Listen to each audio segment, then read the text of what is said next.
Plus 2 is proud to bring you the 2+2 Pokercast, presented by the PokerStars VIP Club. This week on the Pokercast, Lance Bradley with the Bluff Power 20, a surprise in-studio visit from Scotty Nguyen, and some listener mail and actual poker hands. Now here they are, wearing knuckle dusters that say bacon and titties. Adam enters. Welcome, everybody, to the 2+2 Pokercast, presented by the PokerStars VIP Club. I am your host, Dave Schwartz. Joining us in studio this week again, oh no, not again, for the first time in a while, is our co-host, T. Chan. Welcome back to the show, sir. It feels like it's been so long since we did a show where I was in a different country. Everybody was talking about basketball. It was you know, we got some beef from people. Like, people were like, where the hell has the PokerCast been? No, we only took 1 week off. But it always feels like a long time. Week and a couple of days. Okay. We're doing Tuesday now. We're doing Thursday this week. It feels like forever. I forgot I hosted a poker show, actually. Yeah. For like a week and a half. You were talking about how excited you were for hockey playoffs. Yeah. And back in our last show, we were talking about the basketball. It's a great time of year for sports. Yes. If you're a sports fan, you've got, the Masters just wrapped up.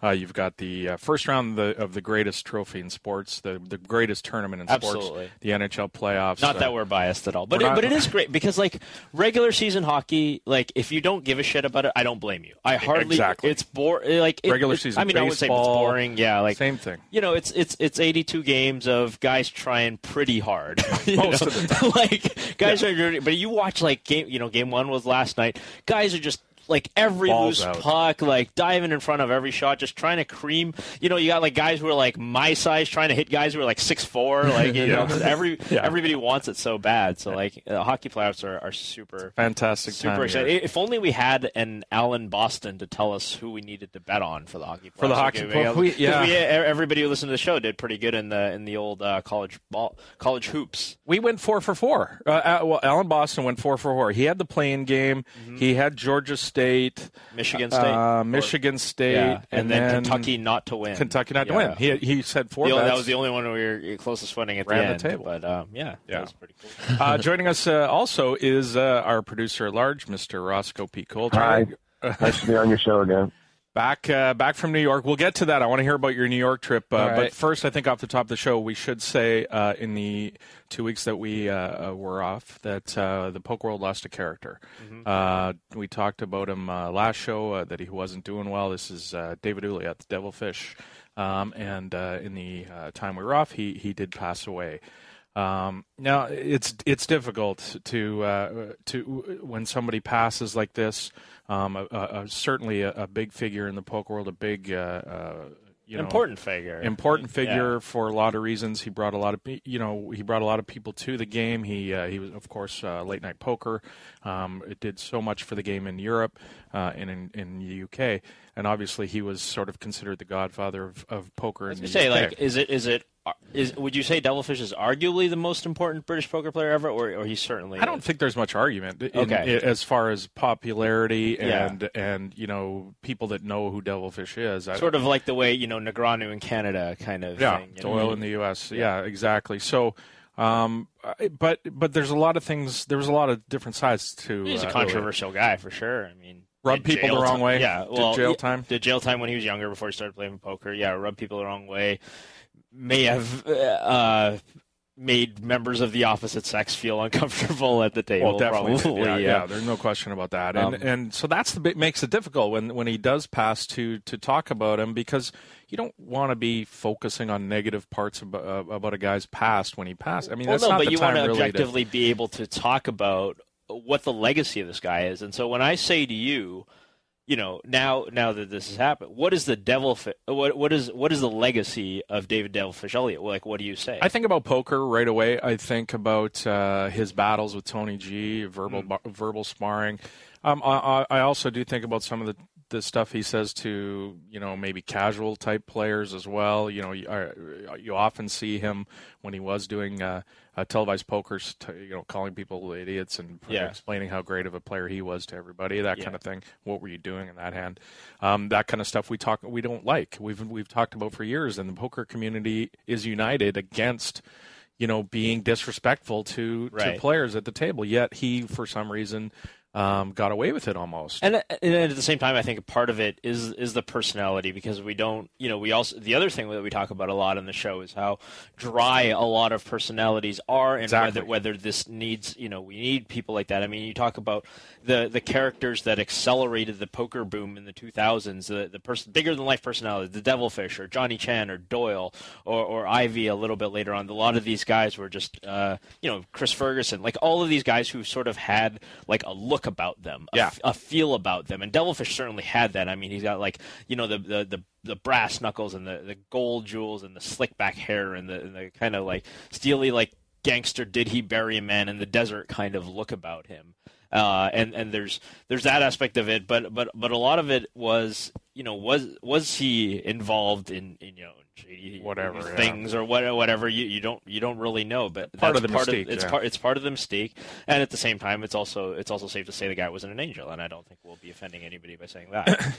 And but when you think about the Tony G thing, I look at it and go, that was staged. I mean, come on, that doesn't bother me, calling him a fat fuck and all the different things that he did end up calling, or the verbal barring. Tony brought it up.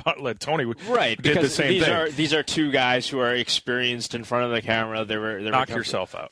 And Tony G, famous, his most famous moment is on your bike, go back to Russia. Like we're talking about a guy who's got the verbal sparring coming. He that part is fun to watch. And I that's what I think. I think about the showman on televised poker when I think about Devilfish. Certainly, as you said, there's other stuff, but it's probably best right now to talk about some of the stuff that he did for the game, because he did a ton for the game. People loved watching him, whether they agreed with the sentiment of what he was saying on whatever, doesn't matter. He was fun to watch, and that's important for poker. Like, we have lost, that entertainment value. Watching poker on TV is boring, horribly boring, and it wasn't with Devilfish, So, is it worth putting up with some of that stuff to have entertaining television? Well, it's hard. I mean, I to some extent, I certainly feel like it's unjust that you have to, because I don't feel like you have to behave like to be interesting, a jerk to be a poker superstar. I mean, we look a lot of days, Daniel Negreanu's not a jerk. Jason Somerville's certainly not a jerk. We're getting a lot of positive personalities who are getting that in the game. But on the other hand, there was that transitional period where I think poker was thought of more of as a seedy, underground, shady thing, and that's why you had guys who had the look of a Devilfish become big character personalities. Now I think poker's changed in the mainstream. Like people's grandmas play poker on stars. Play like $3 spin and goes and stuff like that. And people people are playing it in universities, and now it's like and that's why I sort of think that mold is phasing out, and we'll get more say Dan Coleman's than we will Dave Elliott's. And that's probably bad for televised poker, right? I mean, maybe to some extent, but I mean for every Dan Coleman, there's maybe also a Jay Carver or Jamie Staples or somebody like that on their way up. Indeed. Roscoe, back from New York City. Your first time there, right? It was my first time. And we had a couple of people listen to the show. One guy, I think he invited you to his home game. What happened? Give us a rundown of that. What you mean Tank Moreland, fourth place poker champion? Yeah, Tank Moreland. Tank Moreland sent an email, and this is I know that's from something. Tank Moreland. But I can't remember. I don't know. He's got trolling us. He's got social media accounts. He's really? As soon as he took that fourth place, he's like, I'm solidifying this in history. That's a great name, Tim. So anyway, what happened? Give us the rundown. It was sweet. Yeah, it's pretty crazy. Got to go to Hong Kong and New York this year, both massive cities. You went to exactly. It's like I said, you went to the Hong Kong of the West. Yeah, exactly. So it was a family trip. and I flew business class for the first time on the Cathay You're ruined. Pacific. Oh, that's the worst thing that could have happened. Cathay Pacific business class is pretty It's the good. worst. I'm legitimately ruined. That's the worst. Flying coach again is going to be brutal. You have to at least have like 8 or 9 years of like I know. being middle seat cramped economy to really be okay with it. So ridiculous. No, you can't. You're too young to have been spoiled. They bring you out the like long haul the business. dishes is nothing served in plastic. Oh, yeah. It's like First class. So ridiculous. Cathay is really good. As Yeah, it's a You get your own 777, TV so you're a full recline. Yeah, full recline, sleep if you want. Oh God, it was. I was just looking back. Did you at get the drunk people. on? Oh, you don't drink. No, but I don't drink. Yeah, I would have brought that plane down if if I got to. Because you get the lounge beforehand. I probably would have been like passing out before I got on the plane. Yeah. So yeah, the first thing I noticed when I got to New York, compared to Canada and even Hong Kong and other places I've visited, is it's strictly business. There is no small talk. Everybody's in a hurry. If you go to like a coffee shop Try or a asking for deli or directions, something, right? Yeah, exactly. There is. My mom's pretty chatty, and she likes to tell people we're from Canada, and people had no patience for it. And Don't care. I was like, Mom, just stop trying to talk to these people. They do not care. Oh, mom tilt in New York City. I love it. Yeah, it was pretty funny. I was like, we went to this deli that was right by. We got an Airbnb, and my mom tried. There was like not many people in the store, and there was a guy and I guess his brother working or whatever. How did you talk mom into an Airbnb, by the way? There's zero chance I could talk my mom into an Airbnb. You just say like it's an apartment. Yeah, but if you had to explain the whole process to her, no, you don't. You just say I rented an apartment for a week. Yeah, it was decent. And it was funny. She's trying to chat up this guy, and this little lady walks up behind her and just asks, she's like, "Do you have boiled eggs?" and just cuts right in front of my mom while she's trying to talk. and then I'm so offended. And the guy's just ignoring her, and then goes right to the other lady. He's like, "Yep, we got those." That's great. So so you're a big hip hop guy in New York. I imagine. Did you get any sort of cultural? Did you run into experience? Killer Mike? No, I didn't. That just happens. Killer Mike's Atlanta. Is it? Yeah. Yeah. I don't know. It's pretty crazy. Like such a sprawling city. So you didn't like take the train up to Harlem? Because I did that by accident. I did actually. I went up to Harlem. Harlem's really nice now. Everything's pretty gentrified. Everything's so goddamn expensive in New York. Oh, it's ridiculous. It's so ridiculous. But when you're coming off into the city in the cab, just seeing like the projects and stuff, and just like the stacked apartment buildings. Yeah. And so I think I saw like the Queens projects, and that's where a lot of hip hop's come from. Cool. And then my brother wanted to check out these boutique stores, which is ridiculous. New York has these. There's this brand called Bathing Ape, and they have this store. It's like on Fifth Avenue, and you have to like buzz to get in the store. And we walk in. Like you're buying a wedding ring. Yeah, like you're buying a wedding ring or something. You walk in, there's like 15 shirts. They're all like $500 each. There's like 20 black dudes working in this one store selling like less shirts than there are people working. It was the most intimidating shopping I've ever done.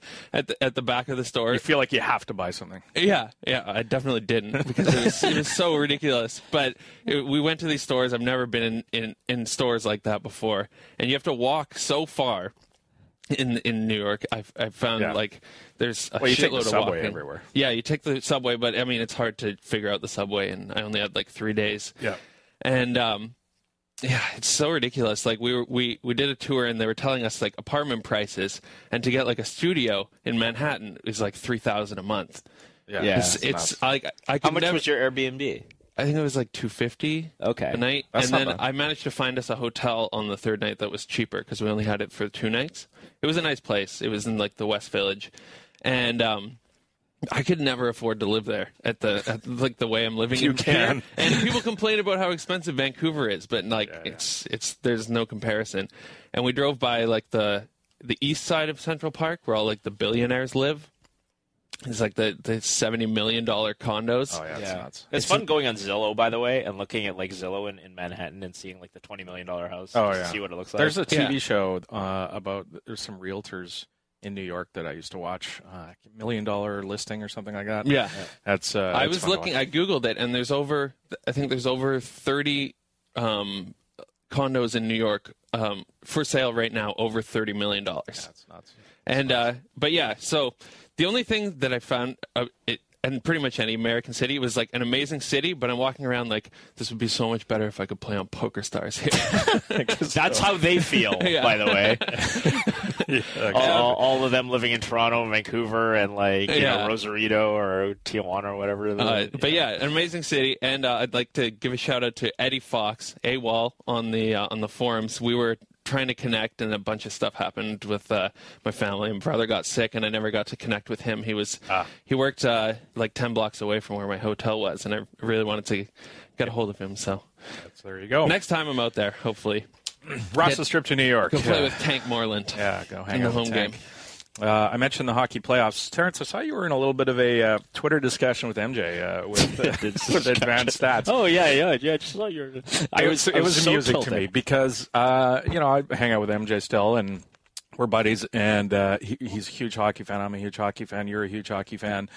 We are both sort of in the advanced stats category now of fans who soak this stuff up. For those who don't know, in the last few years, there's been some interesting stats that have come along with hockey. That's really broken down possession. So, like baseball, people have known this for a while. That Moneyball, yeah, exactly. If anybody hasn't read the book or seen the movie Moneyball, so certainly do that even if they don't care about baseball, because I certainly don't care about baseball, but I watched it.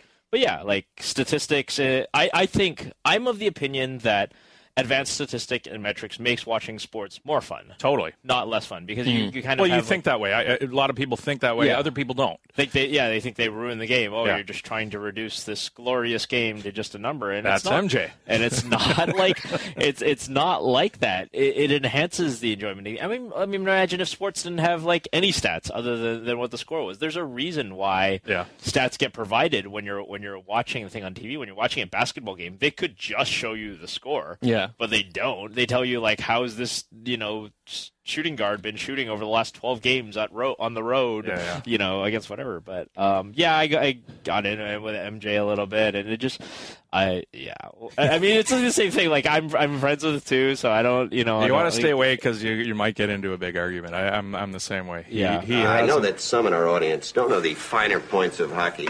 He doesn't quite see it the way we do, but anyway, got a good kick out of that. But I will say, and we can't talk about MJ because it's the 10th anniversary of this particular show, which he of course founded with himself. Yeah, happy anniversary to you. Thank you. I guess. Thank you. I can't believe if you would have told me 10 years ago. It's 10 years ago yesterday, actually, that we did our very first show with Daniel Negreanu, Greg Raymer.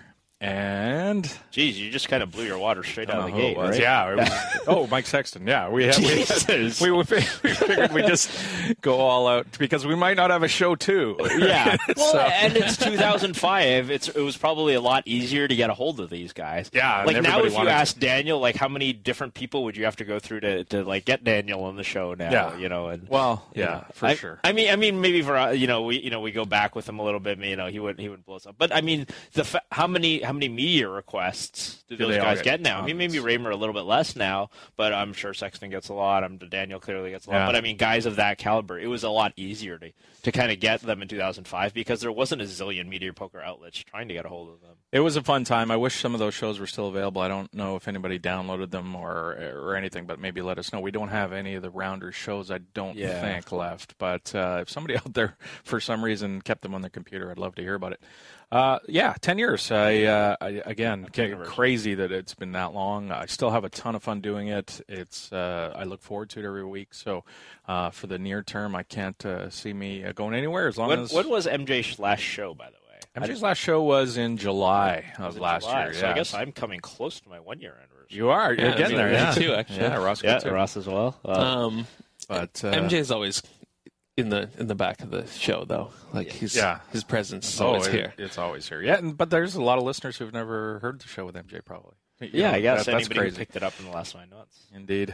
So trying out Jason Kuhn's cold show. Who's that? This is the notes? That's me. So, every morning. It's been 2 weeks. So it's been 2 weeks since we did a show. I don't blame you for it. But remember when we had Jason on 2 weeks ago, he was talking about, establish a morning routine. And what he likes to do is just wake bulletproof coffee. It's the cold shower. And I actually, before you tell yours, I tried the shower. Okay. The super cold. I couldn't. It hurt. Like I'm like. It is. It's not a pleasant experience. So I don't do it first thing in the morning. I know Jason's more of a man than us. That's hardly surprising. But do you think it's just all cold or a little bit cold? I think it's just ice cold water. So I can handle it. I can handle the ice cold, but not the first thing in the morning. So my routine, I'll have a coffee. I'll kind of enjoy it. I'll stretch. The bulletproof coffee? I just have plain black coffee in the mornings. Stretch, move around, go for a walk around the block, and then usually I'll get like a light workout in, and then I'll hit the cold shower, and it's much more tolerable, maybe like an hour and a half after you've woken up. So it's still part of your morning routine. And I think the cold shower thing, a lot of the benefits of cold shower, like the growth hormone benefits and the shock your body. And I don't think you necessarily have to shock your body, like you said, first thing in the morning, right? Because the first thing in the morning is you're still cold. Just much in the same way that I wouldn't run out of bed and try to do a bunch of 40-meter sprint intervals because my body's not warm yet. I haven't even walked, much less about that. So I kind of give myself a little warm-up period, and then I'm going to blast it with a cold shower. But it was I just do it on the coldest possible setting on the shower, and it's okay. I mean, you don't have to stay in there 10 minutes. You just give yourself a nice little. I enjoy showers. 2-minute one, and you could also go warm and then just finish with the cold. Oh, that's true. Some people find that a little bit easier. So I've been enjoying that. Are you loving the My Package underwear? Oh, yeah. Oh, my God. I just picked mine up because it's my first day in the studio. Oh, the ball pouch, I'm telling you right now, is where it's at. Are you wearing it right now? Oh, yeah. I've not worn anything else since I got them. Oh, jeez. It's the same with me. It's constant washing the underwear every day because all my other underwear ain't working. Yeah. I got to go buy some more of these. These are I got a couple more, but those are just in rotation now. I do laundry as soon as I use those. I don't even know if I should try them now. I just picked mine up, and I don't even know. You just got yours. It might be ruined. It might be like business class flying them from New York City. Totally. You just can't do anything else. I walked into the studio, and there was 3 pairs on the table that Ross had put out. I'm like, there's more? I got more underwear? And he's like, no, those are Terrence's. I'm like, oh, damn it. So good fun. But anyway, so, by the way, This Week in Bacon News.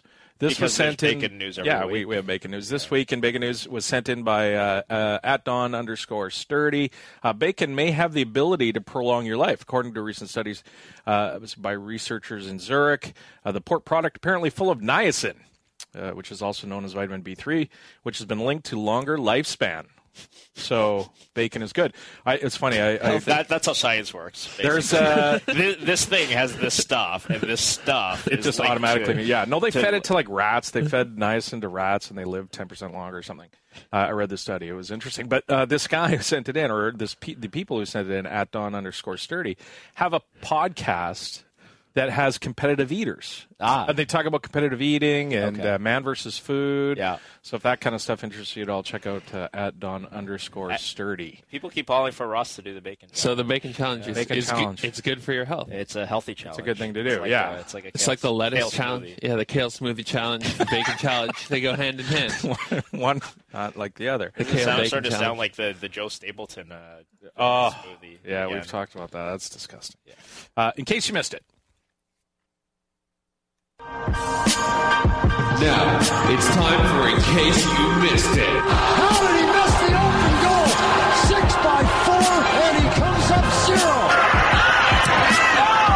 Oh, no! Oh, yes! He missed it!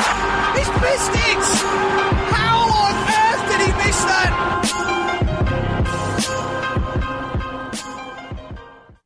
Before we get to In Case You Missed It, I forgot to mention who's on the show today. This is we've been away for 2 weeks, so there's not a lot of... so you're rusty. We're rusty. I'm rusty with the order of the stuff that we're supposed to talk about. But we don't have... there's a lot to talk about. We got a lot of emails. We've got... because we were slacking last week. A lot of... Yeah, because we took Ross a week was off. partying in New York City. So we're not going to have a feature guest, so to speak. We're going to have Lance Bradley. He's going to come on to talk about the Power 20 that was just released and some other stuff going on in the poker world. As well, we are going to quickly talk to Scotty Nguyen. Scotty is a beloved figure in the poker community. We're going to have a little discussion with him a little bit later. Okay. And but let's get to In Case You Missed It stuff. In case you missed it, World Series of Poker Media Credentials Terms of Service was released for this year. Now, I understand this is going to be super interesting to a lot of people, but I thought it was. You have been a credentialed. I've been in for quite a few years now. And I don't know how it came about, but I saw the quote in the terms of service. Accredited media must ensure that all social media use in relation to the event, the players, Rio, and World Series of Poker is professional, in good taste, and does not cause distress to defame or diminish the good name, goodwill, reputation of the image of the Rio, the World Series of Poker, or any person or stakeholder. The World Series of Poker reserves the right to request the immediate removal of social media posts or comments by accredited media, and failure to do so will result in a breach of these requirements and potential loss of credentials and event access. Wow. I just went, that can't be real. Like, is that been there all the time? I've never seen that before. They have with this, they can block. They're basically saying we don't like your tweet, and they could say we don't like your tweet, take it down, or we'll strip you of your media credentials. Not just that, they'll bar you from the event, right? It says access, event access. Yeah, I mean, I guess taking your credentials away, who cares? I mean, you don't. Well, I don't think they would really bar you as a player, right? I mean, like. I don't know. It says event access. Yeah. I mean, I guess it would. Like, so if you're sitting there playing in like a $1,500 event or something like that, and you pull you up, and you tweet, "God, we haven't had cocktail service in like 4 hours. This is bullshit," and then they're going to kick you out of the event. I mean, I don't. Think that would be the end of a long stream of things. If you were a media credentialed person and you had them taken away, and then you went and played an event, and then you said that, I don't think that's going to happen. But if you say something about look, there's some things that go on at the World Series every year that aren't great, and they are brought to the attention. And the way that the most important thing for the media to be able to freely speak about problems with the World Series, because that's how it gets fixed. Give them credit when it's right, as well. But yeah, exactly. It is how it gets fixed. I mean, a big part of it is players, and one of the interesting things about poker, I think, is that the line between the participants, i.e. the players, and the media is kind of smaller than it is in professional sports, where you've got like the athletes and the media. Yeah. But I mean, I think the media and the player relationship is such a good, interesting part of poker. I mean, we're both in poker media, and we're both also poker players, and so yeah, that's certainly concerning. Do I think they'll use it? Probably not. Right. But that's not really the point. I don't know why it's there. So I sent a tweet. Right. If you're not going to use it, then why is it there? I guess. Right. I sent a tweet to Seth Belansky, and he replied, yes, it was there last year too. Didn't utilize it. Players are our customers. Thus, just to ensure we can protect them, was his reply. I don't really get that. Like, how does that protect... I think he's saying, like, if it's his sort of after the fact justification. I think saying if some player or some media takes a run at a player and it's in bad taste, that they want to protect the people who are paying to enter the tournaments. I think this is after the fact justification of something. He's sort of formulating a reason after putting it in. Well, so here's the thing: so let's put aside criticism of the Rio, the WSOP, of Caesars Harris, and let's talk about, should the media be able to speak negatively about a player? I mean, I think they absolutely should. I don't know if this guy on table 372 is being a complete dick. Then I think that needs to be reported on. No, I think what he means is crossing the line of good taste, because they have so many people there now. But they're the arbiter of good taste. I mean, that's what they're making of itself. Yeah. I mean, it does not cause distress to defame or diminish the good name, or goodwill, or reputation of that could be saying a lot. That could be saying, like, if I'm accredited and I said, like, this, like Phil Ivey just cut me off in the bathroom line or something like that. That technically does, it is to some extent, I mean, it's a good name. How greatly it does is pretty minor, but whatever. Or I could say the buffet sucks, and that's defaming the Rio, right? Like, I mean, that's not speaking the truth right there. Truth is the ultimate disagrees defense. With you if you listen to 3 episodes ago or 2 episodes again. Yeah. Chainsaw is a big fan of the Rio when it's discounted exactly. For the locals. But like, there are so many things, like, and you would have to hope that, he said that it hadn't been used last year. Let's hope that it's not used. Because at the end of the day, they choose who to credential, and we, they have the right to credential absolutely whoever they want. Yeah, I agree with that. I just don't know that barring somebody for disagreeing with that. The Republic of Poker. Yeah.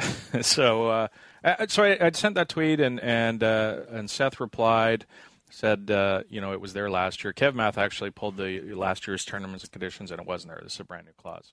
So Seth had his facts wrong there, but I'm sure that wasn't on purpose. He just thought it was there before. It seems like something the lawyers just kind of shoved in there, and nobody really had a problem with. In case you missed it, Donica O'Day. That's how you pronounce it. O'D? Yeah, I think you're right. Through this when Owen O'D made the final table. It's funny. Like, I have a childhood friend who has the same last name without the O apostrophe, and we pronounce it Day. Oh, okay. So that's why. So Donica O'D. He was playing at the Irish Open on the feature table. This is the recent. I think it was a couple weeks back, not too long ago. He raises in late position with ace-6 suited. Folds to the small blind. He's got 5 big blinds, and he flats, first of all, with the king-queen of diamonds. Was it really that short? Yeah. I knew it was short, but I thought... He had 5 big blinds, he flatted with the king-queen. In the big blind... It's funny, in the big blind was a buddy of mine, Bård Dahl from Norway, who actually... Your doppelganger. Is he?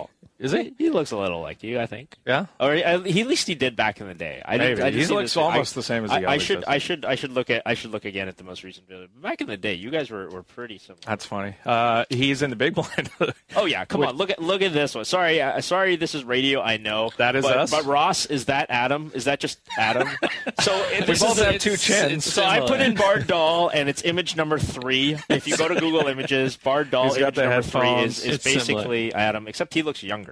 Yeah. So, anyway, he folds, which of course means the dealer only gave him 1 card because Bård doesn't like to fold too much. He folds. The flop comes ace 8-6 all diamonds. Remember the small blind called with king queen of diamonds. Flops. He the only nuts. has the nuts. And Donica has top and bottom. The nut flush checks. Quickly, Donica puts them all in, and the guy tanks. With the nut flush, and he puts his head down on his arms, and he looks like he's pained. Yeah. And there's no other action. He's closing the action. Yeah. He sits there for it's got to be a minute or two. The announcers go crazy. Yeah, they're like it wouldn't matter. Like everything beyond like 5 seconds and up to 5 minutes is like the same amount of time, right? Like, because it's just like you could have, even if he had tanked, we'd still be talking about this if he tanked for like 12 seconds. Yeah, like it'd still be a story. It was funny. Yeah. So he eventually ends up calling. He rolls his hand over, and Bård looks at him like, "What?" Everybody goes, "Yeah." The 2 guys, and the Bård and the Asian guy next to him just give him like this look, and I think the Asian guy's like starting to explain to him like why that was a bad thing that he did. Well, this guy clearly is an amateur player. Yeah. For a number, it's painfully clear. To this final table. Yeah. This guy is trying to make his stack last as long as it was, and people on Twitter were going nuts. Well, he didn't move his 5 big blinds in with king queen suited against a cutoff raise. Yeah.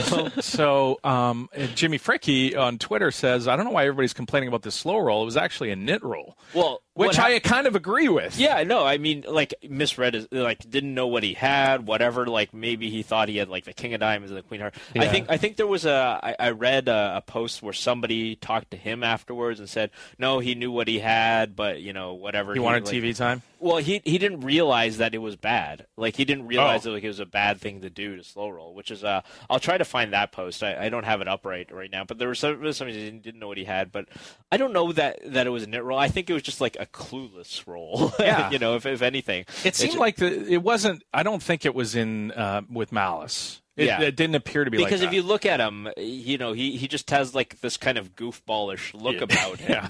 Not like the I'm really pained and I'm really agonizing. I have the nuts, and I'm going to double up to 11 big blinds now. Right. You're all fucked now. Yeah, no, it was anyway. So, but this was great. Like everybody was talking about this for like 3 days straight. He rolls his hand over. People are looking at him crazy, and then they flash to Donica, and he's a pretty calm guy. Yeah. But you could see in his eyes that he was like, fuck, what is this guy doing? Like he held his composure, but you could tell it kind of was like, he didn't think that was too cool. And now, of course, the entire world is praying for an ace or 6. Right. They're just like, make including this guy the pay. Announcers, by the way, on this thing. I thought they went a little offside. They were really odd. Like they they were ready to shoot this guy's dog. Yeah. Like it sounded like it was. They were like, if there's any justice in the world, kind of over the top, sort of. How do you do this to a legend of the game? Like, like it was like watching know who pro wrestling. It was like watching like pro wrestling and like somebody's like beating up a woman with a chair or something. You know, Bobby the Brain. Yeah, exactly. So it was over the top. Of course, turn blank, river 6, and Donica fills up, and the guy goes home, shakes everybody's hand, and that's that. And that was the other thing about it. Like, he was just like, oh, well, I guess I lose. It shakes everybody's hand. Yeah, he wasn't even like, it was just like, oh, well, I had fun. Yeah. I got on TV. Like 99% of people who play poker for the crack. They do. The crack. So the Poker TDA has its summit registration. If you're involved in tournaments at all by MTTs, you're in a live event. Check that out. Register. Become part of the TDA. If you're not, I can't imagine you wouldn't be. So where do they end up holding this thing now? We've talked about this. Like it's moved around. Is it at the? It was the Aria now. It was moved to Aria. Yeah, now, which I don't know who's paying for it or what happened with that, but thankfully it was moved away from the Venetian. The website has a submission form for things that you want to see changed. Two submission forms. One is to register for the thing, and the other one I just kind of noticed was they have the 2015 Poker TDA Summit Rules Suggestion where you can submit your rules now. So I wouldn't say that I have a lot that I would like to change about. I think poker. it's pretty tight, but it is very tight. But I think people should be aware of this just so that they know that there's an outlet that they can kind of reach, the Matt Savages, and Neil Johnsons and people Jack Halfole and people like that with suggestions for rules in a more formal way than bitching on Twitter saying like, hey, there should be a rule about X, because if for me, and so it's there. If you go to the PokerTDA.com website, it's there. You can kind of submit your rule suggestions. How many times have you submitted shot clock? Yeah, well, I mean, it's hard to make that like you set up some piece of software to send in an email. Create new names. Amanda Hugginkiss has sent it in every day. Every day somebody new suggests. No, I don't. I mean, I wouldn't even say that. I haven't submitted it once because I don't think every single tournament should be shot clock. And the TDA rule, if something is in the TDA rules, I think by definition you're saying that every tournament should have this rule. The only thing that I thought of that sort of immediately came to mind is a pretty minor thing, but I would like to see some standardization worldwide when it goes check on the river. I know that like in Europe, usually it's last aggressor, and in North America, it's almost always first from the button or first action and stud. I would like to see that clarified because I play so many international tournaments where it goes check on the river. It's like, you show first. No, you show first. Yeah. Let's call the dealer. The dealer's got one answer. The floorman's got another. Let's just knock that one out. I don't know if you have a preference. I don't really have a preference. I do have a preference. Okay. I think that position should go last. I think figuring out who last aggressor creates so much. It was 4 streets ago. It's like a pain in the ass. Like you've got 5 people in a hand, and it's just who was the last aggressor when the small blind completes and the big blind wastes checks? Time. Yeah, is more than anything. You got checks on every street. Yeah, we always know who's first. Whether it's stud or it's hold'em. It's pretty straightforward. So I think that's out of position should show. But just more to sort of make people aware that this is there. If you think that there is a rule in poker that sucks and is terrible, jump on the TDA website. We've talked. I mean, I feel like I can't think of anything right now, but I feel like we've talked about a lot of tough rule situations, and I'm sure there's something you clarified if we went back over in previous shows and talked about. But there's nothing clearly that the poker world is like. Cases. This has to be a part of the TDA. How is this not part of the TDA? Yeah, like you say, they've gotten it really tight. I think it's. I have to say, like in general. The TDA has done much better than I thought because I never really thought that it was going to be necessary. Like not necessary. I never thought it was going to be effective, right? Because it was sort of just people saying like, okay, let's determine the rules for all the poker tournaments worldwide when there was really no incentive for anybody to conform. Right, like they sort of created, like not a union is the word, but an organization where there wasn't necessarily like demand for one, and it's certainly been to the betterment of poker now that you can go to Europe or Australia or Asia and play the same rules that you would in North America and that kind of thing for 99% of the cases, and nothing is too weird out there. that's a really good thing, and I think that they should definitely be commended for that, because I didn't expect it to be work, to be honest. I don't remember when the CDA was founded, but it feels like at least 10 years ago now. Yeah. And, I didn't think, I think a lot of credit goes to people putting their egos aside, Matt Savage, Jack Keffel, and people who spend a lot of time running tournaments all over the year are willing to listen to other people and absolutely and maybe they have a good argument, because people like that tend to be very A-type, like my way is the right way, and and to be able to sit there and listen to have a dialogue about it, and make changes is good, and I think a lot of credit goes to those guys. In case you missed it, Alex Jacob, poker player, former poker player. I don't think he plays much anymore. He's appeared on Jeopardy in the last 4 days. Yep. And the 4 days, I thought he did. Yesterday was the fourth day. I watched yesterday was the first one I watched, because I think they posted it somewhere. Yeah, they're in the thread of 2+2. You can go see they? them Okay, all, okay. I haven't seen them all. I've just seen the most recent one. But he's been smashing every single on YouTube. Episode. He's crushed. Yeah. He's still got the mini fro. I remember Alex with the gigantic fro. Was it like the U.S. Poker Championships or something years ago? I can't remember. Now he's like being conservative and bringing that into like a half a foot. It's great. But he's as smashing as you would kind of expect poker players on game shows to do. The willingness to gamble, understand game theory, using the old the method that got Arthur Chu vilified 2 years ago by just going all over the board. Well, it's an interesting method. So let's get to that in a sec. I want to just you mentioned he's a currency trader. Yeah, he says he's this is his new job. Yeah. But if you look at his Hendon Mob, he hasn't really played any tournaments, so it seems to be it makes sense. I think it's been 3 or 4 years since he's cashed in a tournament. I was hoping for a dolphin trainer. Yes. But currency trader, you mentioned his technique, and it's effective for a couple of reasons. So what he does is he goes all, how normal people jump on 200, 400, 200, 400. They go down each category. They usually almost always start with the strongest category, because people like to start with the strongest category. Let's get, I know Shakespeare. Like, let's go 200. But that kind of makes a little bit of sense, because if you get the daily double and you've made some money, you want to make your money before you get to the daily double to be able to win a big one. I understand that part. What Alex and some of the other people do is they hunt around for the daily double. So they go and they jump. So it'll only ever be in the bottom 3 squares of any given category, pretty much. And they jump to different categories to keep the other contestants on their toes. Like they don't let them get in a rhythm. Because when you're the selector and you're saying, molecular science for 800, you've already framed that. You know it in head. 5 seconds in your head. Exactly. The other guy didn't know where you were going to go. They didn't know you were going to come from archaeology to molecular science to Shakespeare, huge advantage to potpourri or whatever. Yeah, and now you've got that in the brain. So control of the board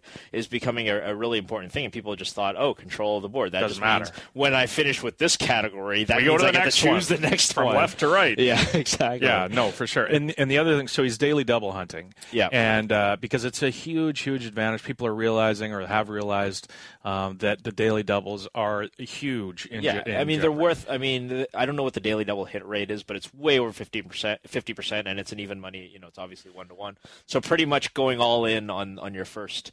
Unless you just are atrocious at that category. It's a bad category, because one of the shows, Alex was up to about 8,000. Mm-hmm. His competitor, I think, want to say they had 2 and like 1,500. Yeah. He went for a true daily double, bet the whole 8,000. Almost nobody would have done that, right? Like because you have to have a little bit of gamble in you, and B, you have to understand it's a correct gamble. Most people will say, "Well, I'm 6K ahead. All I have to do is nudge a little. I'm going to bet like 2,000 and get a little get farther ahead." But the EV of just locking your opponent completely and having them draw put him in really bad shape. It's just so high. It's just so huge to have somebody drawing dead by the time Final Jeopardy rolls around. And every single game he's having them drawing dead. So the last one was close. Okay. But getting back to that one where he did. So now he's got 16,000 versus like 3 and 2. Right.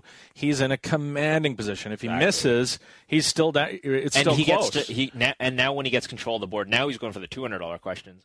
To build, so that the other guys can't catch up, right? So if he's up by a ton, and the only way the other guys can get them can catch him is by hitting all the $2,000 questions, he'll just avoid them. He'll just go this for 400, this for 200, and it makes it so hard for them to catch up because they have to steal control from him and then hit the big dollar questions. Well, the interesting thing the other interesting thing he was doing was he was stalling. I didn't like that. I heard that he was still on the first episode, which was pretty late. He stopped doing it, I think, by the third one. Yeah, so he's taking his time. He's in a commanding lead. He knows if he takes his time with the Daily Double, they got to wrap the show up. There's only a certain amount of time to ask per round to ask all the questions, and they don't get to some of them, so they just don't get asked. Yeah. But he did kind of make a mistake. He stalled, and there was a 2,000 and a 400 and a 400, and he went to the 2,000 question. Yeah, and I'm like, well, why did you stall? Force of habit, yeah. Yeah. Why would you gamble? Right. Probably just out of force of habit, just hitting the big gamble. It's fun to watch. I love Jeopardy to begin with, and then it's fun to watch a guy. But you know what's funny is when Arthur Chu was doing this, 2 years ago or whatever, employing the people fucking hated him. They got mad, yeah. Like people were they were literally sending him death threats on Twitter. It's like you fat chink. Like it was. It was like go back and Google like Arthur Chu articles from like whatever last year or 2 years ago. That's people hated this because they thought it was unprofessional and ungentlemanly and all this kind of stuff. Like, what? And to his credit, he didn't give a shit. Like he's just there to win the game and make money and get paid. So you mentioned the first three were blowouts. Yeah. So I guess I saw the third one. I must not have seen the fourth one. Yeah, he came up against a woman that was very, very she did quite well. They went into Double Jeopardy. I think maybe 10% different. Alex had a slight lead. She made the bet where if she gets it wrong and he gets it right, she has $1 more. Right. And he had to bet a whole big. Which, by the way, chunk. is wrong. I think you're supposed to draw for the tie. There's a lot of the tie. Yeah, you're always supposed to go for the tie. Why? Because you both come back. Because you both come back and you win. So you don't actually have to beat the other guy. You just have to tie. But what about the fact that he's really good? Why would you want to come back against a guy who's really good? Because you still win the cash if you tie for first, right? But you got to play him next game. I still think. I mean, if you could somehow collude with your opponent to get a tie, I'm pretty sure that would still be the clear. Yeah, I don't know. Anyway, so he ends up betting a whole big chunk and gets the question right. A tough question. I think it was Greek letters in the alphabet. Which are the longest spelled out? Which letter? Longest spelled out in English? Yeah. So you got to go through a lot of them quickly. Epsilon, maybe? I don't know. Epsilon, Upsilon was one of them. Okay. And, or Epsilon? Well, it would have been both. They're the same, right? Okay. So I don't know. I can't remember. Anyway, he ends up winning and wins a big amount. He's on a 4-day run, getting up to fairly big dollars. I think he's up near 100K or something. Yeah. So pretty cool to watch. Check out Jeopardy. It's on. If you want to check out some of the videos, head on over to News, Views, and Gossip. There's a thread about it, and embedded in there are some of the YouTube videos of the 3 days. In case you missed it, the Jamie Staples, who we had on the show a few weeks back. He's Canadian. Was signed on as a friend of PokerStars. He's his massively successful Twitch channel. He's streaming MTTs if you want to check it out. He doesn't do cash games, all MTTs. Mm-hmm. That's his thing. It's this weird branding type thing about your channel, right? If you're doing one thing, people come to watch play multi-table tournaments. They don't want to see you play spin and goes. Yeah. So you're kind of hamstrung by the brand. And to some extent, I mean, I think Twitch lends itself well to MTTs because, it's more exciting to watch someone from the beginning play to the end, and now all of a sudden he's playing for like a 5-figure, kind of a big score. Yeah. It's building up to something quite big instead of just another hand or whatever. He took down the big 109 again. He did take for the second time, the same day he signed with Stars. So everybody, of course, was like, boom, switch. Was it the same day? Yeah, I think it was the same day he announced after he signed? Yeah. Oh wow! Which I figured. So he's like the patch is still sticky. That was everybody's reaction. Oh wow! Because well, no, I was thinking more because like I thought Stars would have signed him after he like proved himself to win it the second time. Well, I think they're after his viewership, and that's it just goes to show you. I don't know how good Jamie is. He seems to be a good player. Regardless, it's about his viewership. It's about the fact that he has built a community on Twitch, and that's, if you're out there and you want to someday do something to be sponsored by one of the sites, it's about making it a pleasant experience and building a community. We are long past the point of I'm really good at poker. You should sign me. Exactly. You can forget about it. No. Forget it. No. Unless you're like a hot chick from an Eastern European country, that's not And even happening. then, you're not getting a big deal. Yeah, you're getting exactly. like a minor type deal. You got to be either Rafael Nadal or making a great community. Yeah, these are the methods to becoming sponsored. Be number you one can in the be a world in mainstream tennis. celebrity, Yeah. or you can get a really good Twitch following. I'll leave it to you to determine which is the more plausible path for you personally. It's not just Twitch though. There's other stuff that's going to come along. You know, do content, you do good social media, you do a great job of putting yourself out there. Yeah. Or you can become a world Hasn't worked for athlete. us. Well, I don't know why, but one day. But we are sponsored by the PokerStars VIP Club. We are sponsored Well by the done. fantastic PokerStars. Look at Roscoe. Well done. He's back in form. Right? He didn't miss a week. In case you missed it, Full Tilt Poker has eliminated many game variants from its list of offerings. Interesting. I don't know what to make of this. This was just announced yesterday. Games like Adrenaline Rush, cap and deep stacked heads up no limit hold'em games, six max ante no limit, shallow stack full ring and no limit hold'em games, pot limit hold'em, heads up and six max games, fixed limit hold'em games. That's not going to be popular with you. Yeah. Deep my stack PLO. $0 Full Tilt Poker account. Yeah.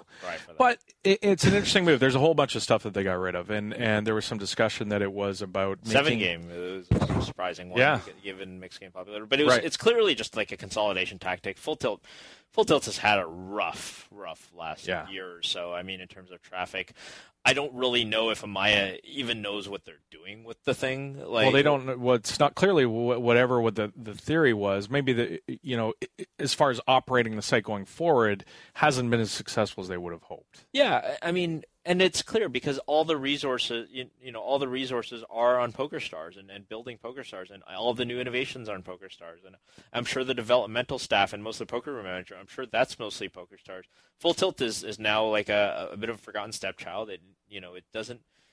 What's its point of existence now? And it's keeping it away, keeping the software away from others. It seems like, right? Yeah. I mean, I think that was the primary. Right. It seems like that was the primary reason. And then there's still got to be people who are responsible within the organization, within Amaya, within Rational, to own, to run Full Tilt. So they're obviously going to try to consolidate games. At the same time, they've got to bail water out of the ship that's sort of sinking because players just aren't playing there anymore. The traffic declines so much. So this is their way. Let's simplify this. Let's make it so that you can play like one of three games. I mean, like getting rid of some of these things, like you say, full ring, fixed limit hold'em. I assume that means 9-handed and the 6-handed still exists. But getting rid of mixed game, like some of these are really popular things. Yeah, people do play high stakes mixed games. Yeah, cap no limit is an exceptionally popular thing, and they just got rid of that. Well, and they got rid of their hh stakes games, which is where they built. That was how they built that site initially, the brand. So they got rid of their ultra nosebleed stakes, right? And that seems like it's a move by PokerStars to say, hey, if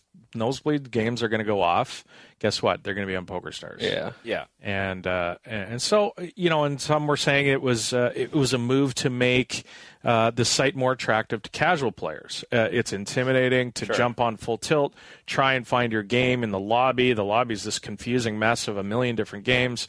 If we just we've got X amount of players playing here, do we want them spread out over tons of games, or do we want to maybe at the cost of losing a few people build up liquidity in a few games? Right. And that seems to be it's true. I mean, I'll be honest, I haven't had the Full Tilt software installed on my computer in a very, very long time. I moved all of my Full Tilt balance over to Stars. I don't know what the lobby looked like, but yeah, it used to be a really terrible looking lobby, and maybe now it's cleaner. I don't know. Any move on Poker Scout as to see how this affected traffic? I haven't looked. Really looked at that. I've not looked. I think it's just recently happened, or will be happening very shortly. I'm not sure if the data might be up yet from Scott. I don't know how often they update their data. They update pretty regularly. Is it real time? It does look like they're a little bit above their 7-day average for whatever that's worth. But I mean, we can certainly keep our eye on it as this goes and see if it's an experiment. And it may end up being. I mean, behavioral psychologists talk about this stuff a lot, like the paradox of choice, right? Like you go to the store and you buy cereal. If you don't know what brand of cereal to buy and you see 90 different brands the cereal, How do sometimes you pick just one? don't buy any. Really? It does happen. You get overwhelmed by choice. Yeah, you just get overwhelmed by choice. Or a lot of times, you're going to buy yogurt, and then you're like, well, there's the 2% yogurt and the 10% yogurt and the full fat yogurt and the 1% yogurt and this Greek yogurt and there's the sugar-free yogurt and all this and that. And a lot of the times, it makes people actually purchase less. Wow. Behavioral psychologists talked about this a lot, about creating kind of too much choice, the choice paradox a lot of times. So maybe this is sort of an experiment to try to avoid that. Back when you ate cereal, I bet you were kind of a Captain Crunch guy. I don't like. I don't think I was. I don't think I was a Captain Crunch guy. What do I like? Cheerios. I'm a big Gee, thanks. I like the. Is that the worst? That's the nut low cereal, right? Plain It's not Cheerios. that bad. You can add a lot of I stuff. don't know. It's one of the most popular. It's like eating croutons and milk. It's one of the most popular cereals of all time for a reason, right? So bad. The honey nut. I would say actually apple cinnamon. Some of the Cheerios. best things that I've ever put in my mouth. Apple cinnamon Cheerios are super sweet. I find because my kid eats those, and I can't. I'm sure I would be able to eat them. Add bananas to Cheerios, and they skyrocket. They're Add so bananas good. to anything, and it's good. That's That doesn't make any sense. No, I'm a Raisin Bran guy. I love my Raisin Bran. All right, that doesn't make you old. No, at all. Let's end. We got some more stuff to get to in the second segment. We've got some more in case you missed it, and then we've got a bunch of mailbag in the third segment. We've got a Crush Live Poker is our official strategy sponsor of the 2+2 Pokercast. This is a site, crushlivepoker.com, run by Mr. Bart Hansen. Each week he sends us a strategy segment. This week it is. This week, the Strategy Minute is about playing exploitative in live games. Exploitative in live games. Exploitatively. This is That's probably correct. Adverbs usually. This is the Crush Live Poker strategy segment. Check it out. We'll be back right after this. You're listening to the 2+2 Pokercast presented by the PokerStars VIP Club. More after this. Hey everybody, this is Bart Hansen for CrushLivePoker.com, and welcome to another 2+2 Strategy Minute. Today I want to talk about exploitable play in live games. This is something that I think a lot of people misunderstand. It's oftentimes correct to play exploitable when your opponents are not paying attention. And most of your opponents, especially at the mid and low stakes levels of Live No Limit, do not pay attention. So just because I'm going to bet this river, and if this guy raises me on a scare card, I'm usually going to fold. Just because I can be exploited in that case doesn't mean that my opponent is going to do so.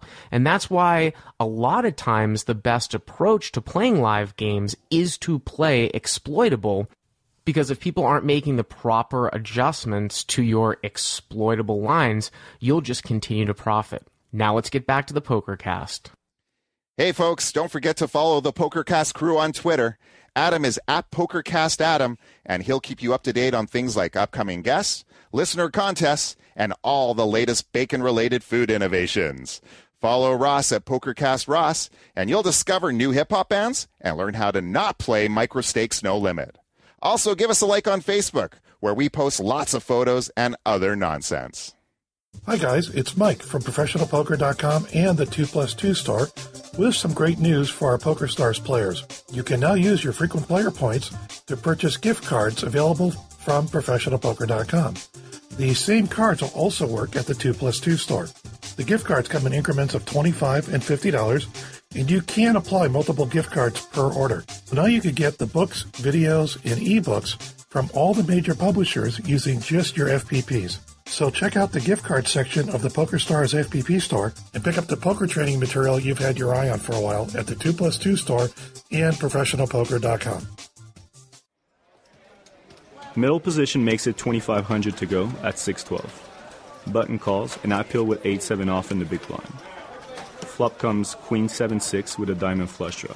I got none. I check, middle position C bets 4K, button folds, and I call. The turn is a 5 of diamond.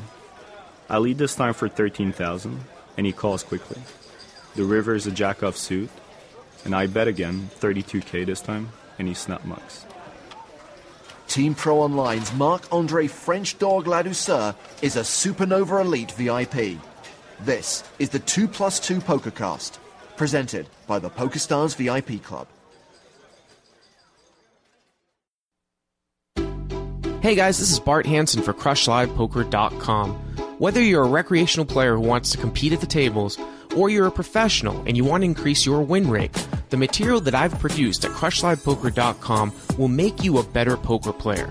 Act now and you can subscribe for free by using the coupon code TPC11. That's TPC for the Pokercast 11 and get your first month free.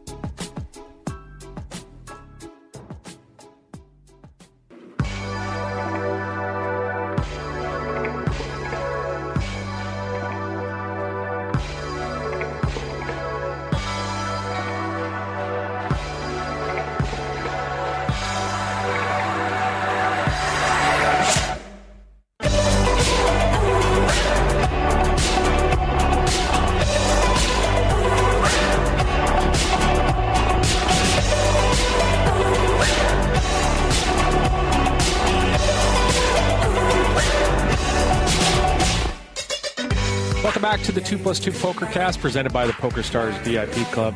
More to come today we've got a lot of emails, tweets, different forms of submission. 2 weeks worth of stuff to get caught up. We got a lot of stuff. We got stuff.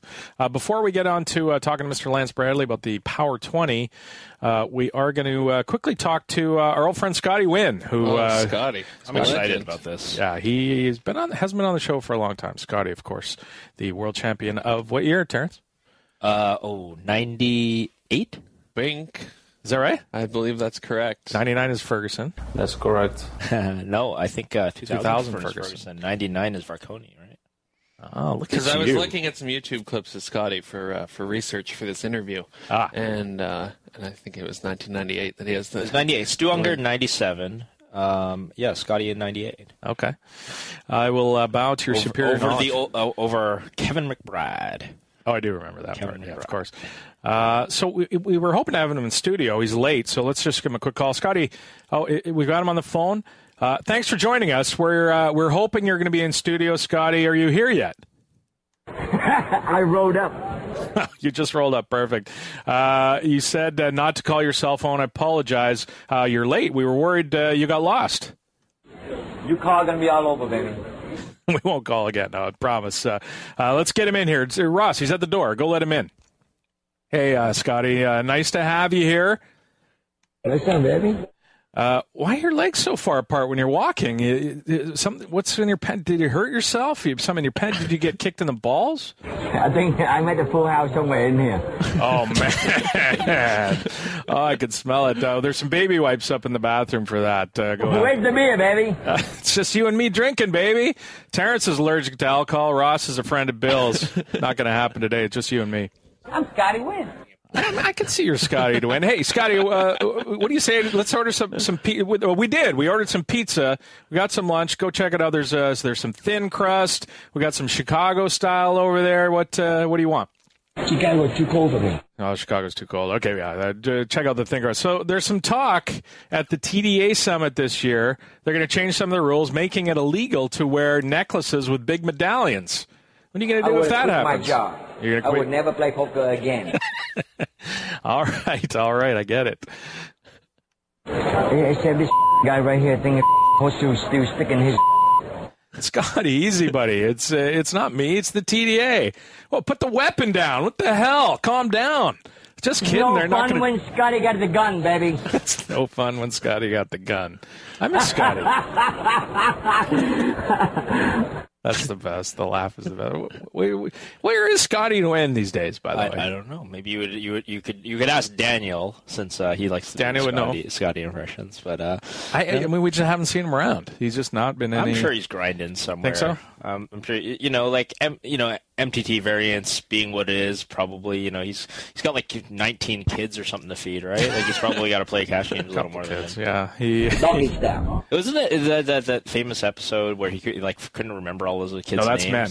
Oh, that's Men. That was the Cribs card player that's style. Right. My bad. Men had the snake juice. Remember, he had the big vat of it was a snake inside of like pickling liquid or something. can't remember what it was. Yeah, I couldn't remember the name of some of his kids. No, You know that how was you get that many kids. Scotty. How do you? Doggy style. Yeah, Scotty he did a cribs too. He had a big pool in his backyard. He was all proud of him. That. Yeah, that was. It's Las Vegas. Everybody should have a huge crib, right? Yeah. If I have a tiny condo in Vancouver. If I just took that, liquidated, and bought a house in Vancouver, mansion? I'd have like 27 bedrooms in Vegas. That's right. Yeah, you can buy cheap. Well, not so much down here. The market, I think, kind of bounced back in a little Las bit. Vegas. Yeah. But it was pretty weak. So this is what's going to happen when you can't line up a guest for the show. You're just going to have. That was fun. We stumbled across the Scotty Nguyen soundboard, and we thought it might be. Is that online somewhere? Yeah. Okay. Where do people go if they want to play the Pokerlistings.com. Well, they can just search for Scotty Nguyen soundboard, and it's over at Poker Listings. There might be more than one though. I don't think there's more than one. Ross was. We researched this diligently, and is there a Perco listing? There's a Phil Hellmuth one. Oh, I don't. There might be more. Okay, well let's have Hellmuth on next week. We'll do that. Yeah, Idiot from Northern Europe. Yeah, so we're from Canada, actually. This is what we're reduced to. We just goof around instead of having real guests. But easier. No. They're easier to schedule. That's right. Let's bring in our old friend Lance Bradley from Bluff Magazine. We're going to talk some of the issues. Soundboard or the actual Lance? We don't have a Lance soundboard, although we're gaining one with all the appearances on the show. We're going to soon have one. Lance, welcome back to the show, sir. Hey guys, thanks for having me. No problem. Editor-in-chief of the Bluff Magazine. Now, Lance, last time, one of the 18 most important people in the. Well, we'll get to that. Yeah. He is certainly on the list. Lance, last time we had you on the show. You're so lucky I'm not in studio. What's that? You're so lucky I'm not in studio. Well, we're just waiting for a number 2 podcast joke. I'm sure that's coming down the line. But we had you on the show last time when Bluff was moving away from the print-based magazine version of your outfit. Are you happy now? Is it a liberating experience not to have to worry about that pesky little magazine every month? There's that 1 week every month that I hated life, and I no longer have that. So I'm thankful for that. Yeah, it's been a learning experience for sure, and we're just plowing forward with more content. Yeah, no, fantastic. I'm at Bluff a lot. It's the online site's doing great. The Bluff Power 20 was released in the last little while now. For those listeners, I know it's hypocritical of us to talk about an arbitrary list when we hate on arbitrary lists all the time, like the Hall of Fame. We're just giving fair time. Awards. We're just giving both sides of the coin. Well, this one I get to vote in, so that's clearly makes it much more relevant. Right. Adam's invited to the party, so therefore the party is cool. The party exactly. We're going to talk about it now. Power 20, David Bazoff, number 1 on the list, president of PokerStars, and he's new to the list. But let's obviously because it's recent. But there's a lot of new names on this list, Lance.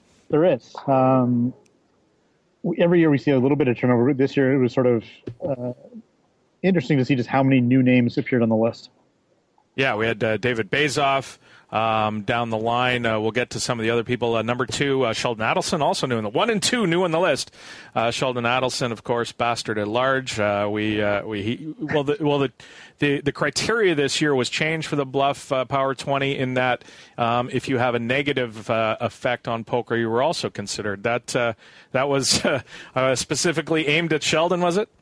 Well, last year we had a number of people that voted for Sheldon, and I thought it was weird because last year the criteria was specifically for a positive impact.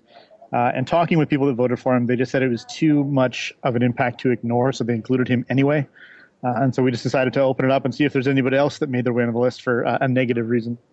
So Sheldon was number 2. Mitch Garber, number 3, CEO of Caesars Interactive, perennial. He's probably been on the list, I want to say 4 or 5 years in a row, I would think. Ever since he joined with Caesars Interactive, he's been on the list. Is there anybody who's been on the list every year? I'm looking down the list. I'm thinking maybe Daniel. The only 2 are Daniel Negreanu and Brian Balsba. Brian Balsba. Interesting that Brian, he's number 11 on the list, given that we're in an era of not really a lot of money out there for sponsorships. Is there something I'm missing here, Lance, with regards to Brian, how he might be a big, powerful force in poker, given that we don't have a ton of money thrown at players anymore? I think the sponsorship side of Poker Royalties business is maybe half of what they do. I know Brian's involved behind the scenes in a lot of brokering a lot of deals and putting power brokers together, and I think he gets a lot of respect for that. I see. Ty Stewart, Executive Director of the World Series of Poker, number 4. I'm sure he's been on the list most every year as well, that he's been eligible. Norbert Teufelberger, that's my favorite name in poker. Norbert Teufelberger, CEO of B-Win Party.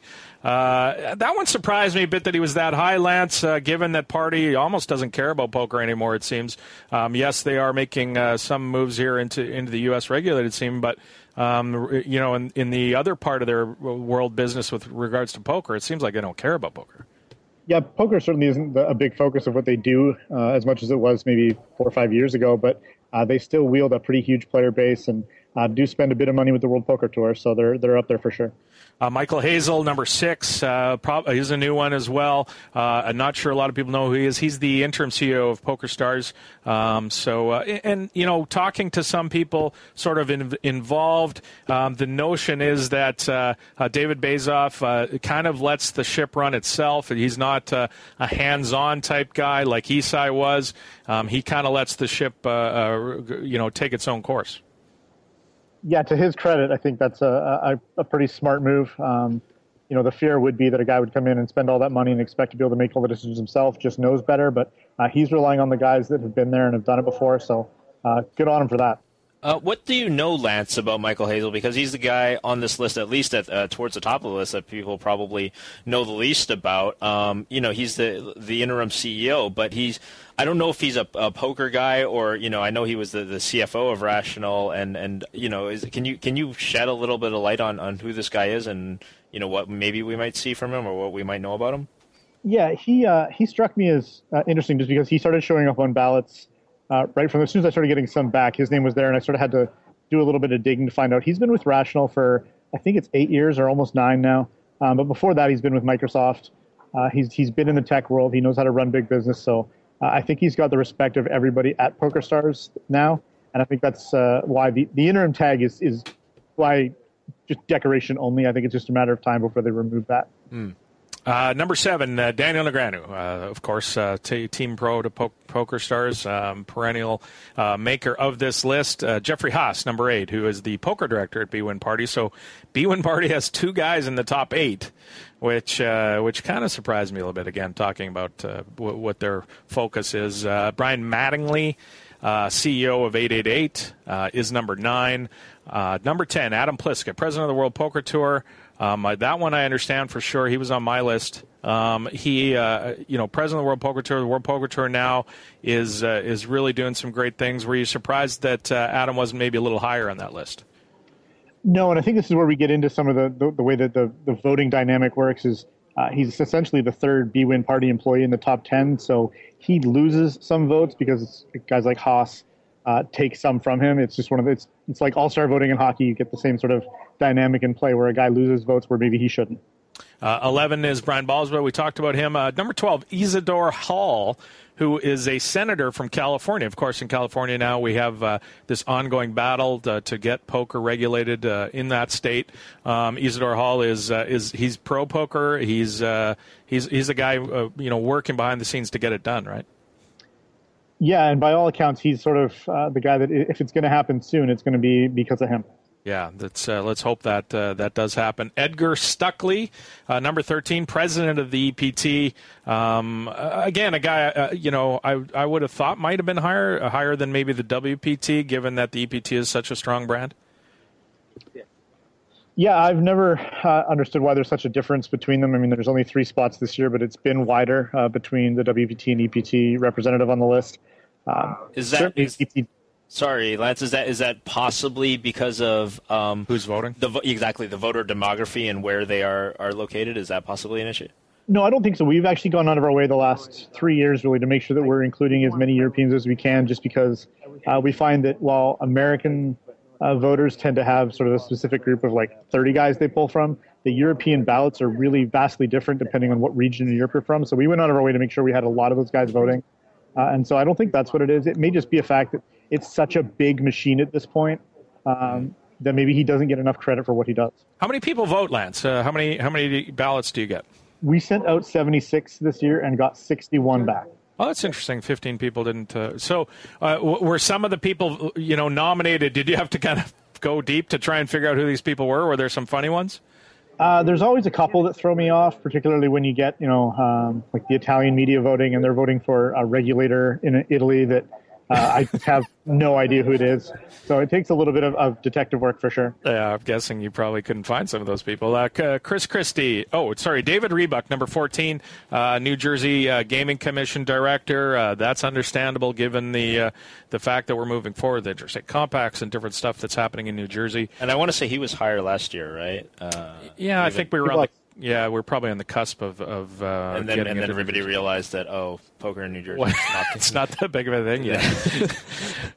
Chris Christie, number 15, Adelson Lackey. We were talking about the negative impact on poker. I think you can probably put him in that category now that maybe last year you wouldn't have. Yeah, he's been on the list before, but that was for all the great things he was doing and bringing online gaming to New Jersey. And this year, I think he was put on the list as a guy who has influence just because he's preventing growth at this point. Yeah, preventing maybe PokerStars is the rumor from coming into New Jersey. 16, Chris Grove, Online Poker Report. Love that Chris made this list. When you think of online legislation and topics and different stuff, you automatically think of his website. It was great to see Chris on there. Yeah, Chris, Mark has sort of put it best that Chris has really emerged as the go-to source for that sort of coverage. His stuff is great. He's super active on social media and always has a thing or two to say whenever news breaks, if he's not breaking it himself. Yeah, he's tweeting up a storm today. He's on fire today. Yeah, he's on fire. 17, Alex Dreyfus, CEO of the GPI and his group of businesses. I noticed he's slightly ahead of you, Lance, at 18. Alex, of course, is doing a lot of things in poker now. We got the awards and different things going on.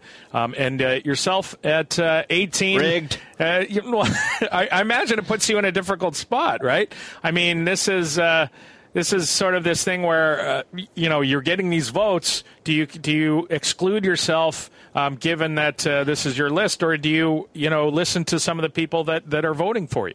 It's sort of weird. I don't like being on the list for the sake that we're the ones that put it out. And I know that a lot of the reasons that we get votes is like, you're down to 19th and 20th spot on your list. Like, let's throw Lance a vote or whatever it is. I get it. Last year, I was close. Kevin and I were pretty close to being the bubble last year. This year, there was more ballots with my name on it for whatever reason. I'm privileged that I put us on there. I appreciate the gesture. Whether or not I am 17 spots removed from Bazov is something I will debate the other side of than what you think of. Yeah. It's not a linear scale. It's not, there's exponential maybe. Who knows? Jason Somerville at 19. I thought that was great to see Jason in there for the things he's doing with Twitch, now on Team PokerStars. Fantastic at driving the community to Twitch and entertaining people. Couldn't agree more with having Jason. He's only the second player. This has got to be one of the low years for players on this list, I would think. No, I mean, back prior to Black Friday, this list was largely players. There was probably 8 or 9 every year. Yeah. But as Black Friday hit, we saw a real drop, and we usually get 2 a year is about the average. Phil Ivey not on the list. I think Phil's probably made it every year since the start of the list, except this year. Maybe not. No, he's usually on the outside looking in. Is he really? Specifically since Black Friday, yeah. Yeah, and then Jack Effel, World Series of Poker Tournament Director at number 20. Of course, lots to do with the flagship event of the poker world. Can't argue with that. The one thing I'll look at by the way, 15 of my ballot made the top 20. So I'm either sheep or people agree with what I'm saying. I'm not sure which. The one that surprised me, Lance, no Matt Savage on this list.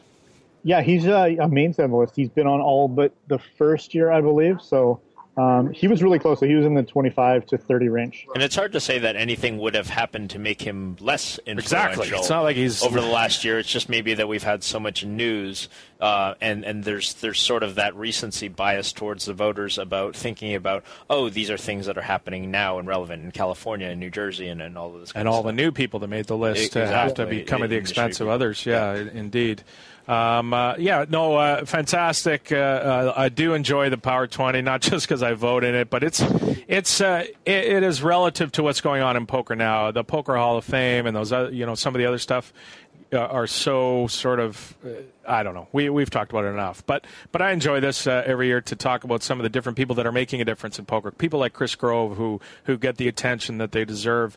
I love to see that. But moving on, we got some other stuff, Lance. While we have you on the line, I wanted to touch on one thing or a couple of things. The first of which, and Terrence and I talked about it earlier in the show, and it's this issue with when somebody in the poker world passes, and I'm specifically talking about Devilfish here, David Ulliott, of course, who passed away.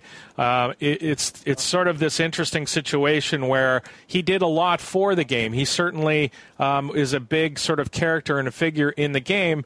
Not everybody liked him. He rubbed people the wrong way. He did some things that he probably regretted at some point after, and it's this when somebody passes, do you just kind of talk about all the good stuff, or do you talk about him as a person? It's I'm not quite sure which.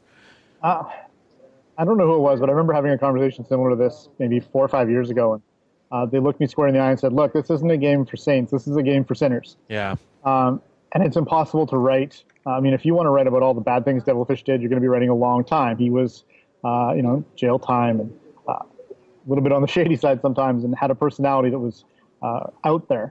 But I think when someone passes, maybe it's the responsibility of whoever's writing it to just put out the obit with the fact that, hey, this guy was a character. And I think that's what's important, is that you understand that he had good sides, he had bad sides. You don't need to list them all. I feel like that's maybe taking a little bit of a pot shot at someone who's passed. I think even some of his enemies would have learned that the fact that he died and just said, all right, man, rest in peace, we'll move on. And that's just how you deal with it. Yeah, I mean, he is a guy that did inspire a lot of people to play in the UK for sure, and a lot of that for whatever reason. I mean, he was an entertaining figure on when he was televised, and as Terrence and I were saying earlier, the stuff with Tony G, that was fun to watch because they're both sort of that same bombastic. They're doing it somewhat for the cameras, but I don't think Devilfish really. It made a difference between Tony and a casual player or whatever. It was he wanted to make the point that he was the best player at the table. Certainly one of the bigger characters too, which you can't ignore from the area he comes from. Yeah, no question. I want to get your opinion on a couple of topics, Lance. We talked about earlier in the show.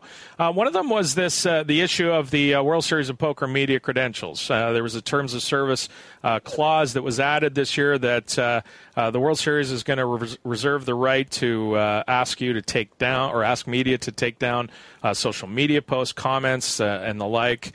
Now, I understand it's probably this sort of clause that was thrown in there by a lawyer, and that it's not likely that they're going to go to somebody at Poker News and say, "Hey, don't say that about our player. We're taking everybody's media credentials." But I mean, I wonder why they put it in if they weren't going to use it, and does it bother you at all that they're doing that? It's interesting in the fact that I've run it by a bunch of people that work in sports media, sports reporters that I know, and they all think it's crazy. They've never seen anything like it. Wow. These are people that report on the NHL, the NFL, the NCAA. And I think when people who cover the NCAA for a living look at something and say that that's the craziest thing they've seen. The NCAA, yeah. Maybe there's a lesson there. It seems really heavy-handed. I know that they seem to think it was in there last year, but it wasn't. It's a new policy. It's a little bit worrisome. I mean, I understand them wanting to protect players, but if I say something negative about the way that the tournament is being run or a floor decision, am I going to be faced with a floor guy going to the PR team and saying, you've got to tell him to take it down or kick him out? And that's a little bit worrisome. Again, though, it is on private property, and they can make the rules. So we either abide by it or I guess lose our credentials. Yeah, I mean, I don't think, Lance, that anybody would sort of doubt that part of it. It's obviously a private tournament. They get credential who they want and run that. But do you think that this is something that they would enforce? For if to what extent? I mean, I made the joke earlier. Does that mean if you have if you get food poisoning at the buffet and you tweet about it, does that mean you're potentially at risk of losing credentials? Or is this really just a thing that's protective of anything that somebody in the media might an axe to grind or something like that, or a vendetta, that where on the scale do you think they would fall for whether they would choose to enforce this clause? Well, like Adam said, I mean, if they're not going to enforce it, why have it in there? Right. And it also brings up some questions for me. There's a lot of Brazilian media that come.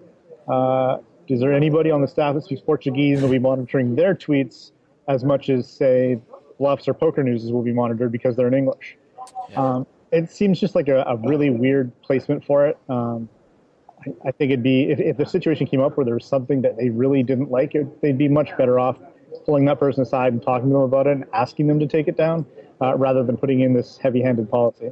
Well, here's the thing. Just the fact that the clause is there is going to influence people's opinions already, whether it's enforced or not. I mean, maybe not seasoned pros seasoned media people who, are, kind of take it, that it just should be something that shouldn't be there. But people that don't, and because the World Series of Poker media gets a lot of, or media credentials, there's a lot of people from like magazines, newspapers that don't report on poker a lot, and if they come across this and read it, it's going to shape their coverage.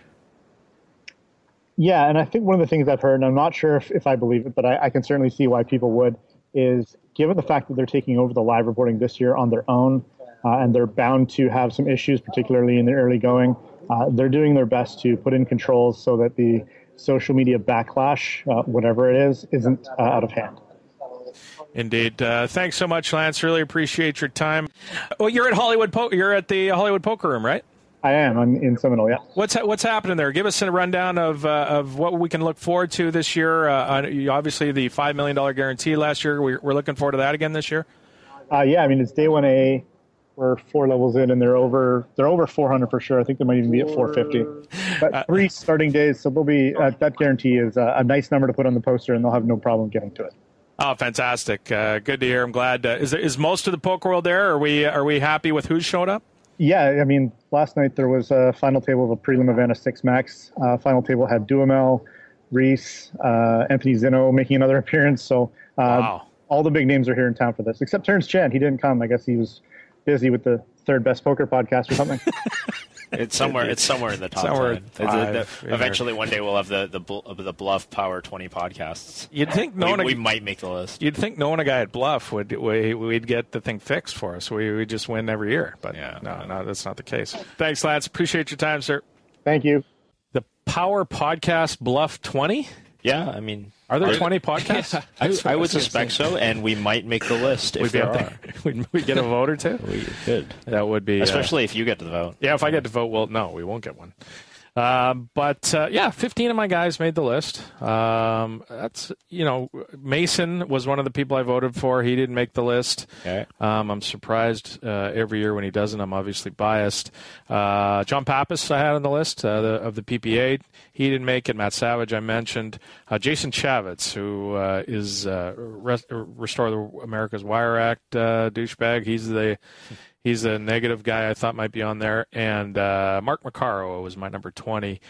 He is the chairman of the Pechanga tribe in California, who has a lot to say with what's going on in California. I wish we could talk a lot about who fell off the list, but I didn't really look. I probably should have looked at the Power 20 for 2014 and kind of see who fell off. Well, the Mark list. Scheinberg certainly went from 1 to 0. Sure. Yeah, he went from 1 to not. I want to say Guy was on there last year.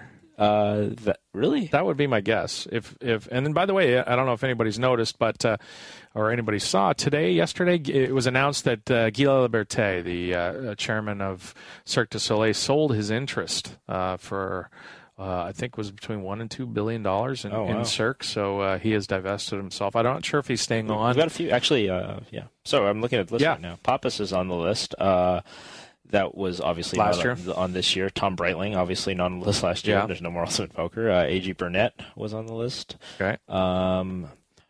Let's see, Jeff Freeman of the AGA. And John Caldwell of the Poker Stars. Poker Stars, yeah. And Tony G was on the list last year. Tony G not so much involved with poker anymore now that he's a member of the EU Parliament, I believe. Really? Yeah, that was official. I knew he was going for it, right? Yeah, he won. He's okay. And Matt Savage at number 20, as Lance mentioned, was on the bubble. That makes no sense to me. I think Matt should be much higher than that. But that's just my opinion. Well, the Sharks didn't make the playoffs either, so it's just a rough year all around for him. He's having a bad year. Indeed. Well, we're going to go out 4 straight to the Calgary Flames. So we're not. Stop it. So that's Lance. We're going to move on, and we're going to do it a little different this week. We're going to have the PokerStars segment, and in segment 2, we're going to bring in our old friend from the Isle of Man, Mr. Steve Day. Steve, welcome back to the show. Thank you. It's good to be here.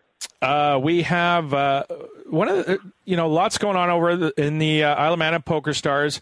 There's been some issues this week. I've noticed in NVG there was a thread started about some of the server issues that were going on at PokerStars. Can you maybe give us a quick rundown of what happened there? We just had some technical problems this past weekend, and I don't want to diminish the magnitude. It's some most severe weekend or 3-day period of technical issues that I can recall on the site. So Friday, dealing across the site was paused for a couple hours. We rolled forward a bunch of tournaments and rolled back a small number that had only started for a few minutes when we paused dealing. And on Saturday, we ended up at various times stopping play for certain game types to the point we got down to just ring games in Zoom for a while, and then as we got past peaks, started to ramp back up. And Sunday things were pretty good, except for on Belgium.be and .fr. And by Monday we're back to everything solved. So we got it all up together. It was plenty of customers who had not the desired experience this weekend, which is quite unfortunate, not what we desire, and we apologize. But we're back fully operational now, and have very good reason to believe these problems won't return anytime soon. Fairly confident you found the source and fixed it, are you? Yeah, we're good to go. Which isn't to say that I can promise you that something else won't crop up tomorrow, but the odds are quite low. If you look at our history of uptime and service, it's been fairly solid over a long period of time, and the issues that occurred this past weekend, we're quite confident are solved. We talked about it earlier in the show. It was nice to see Jamie Staples was signed as a friend of PokerStars.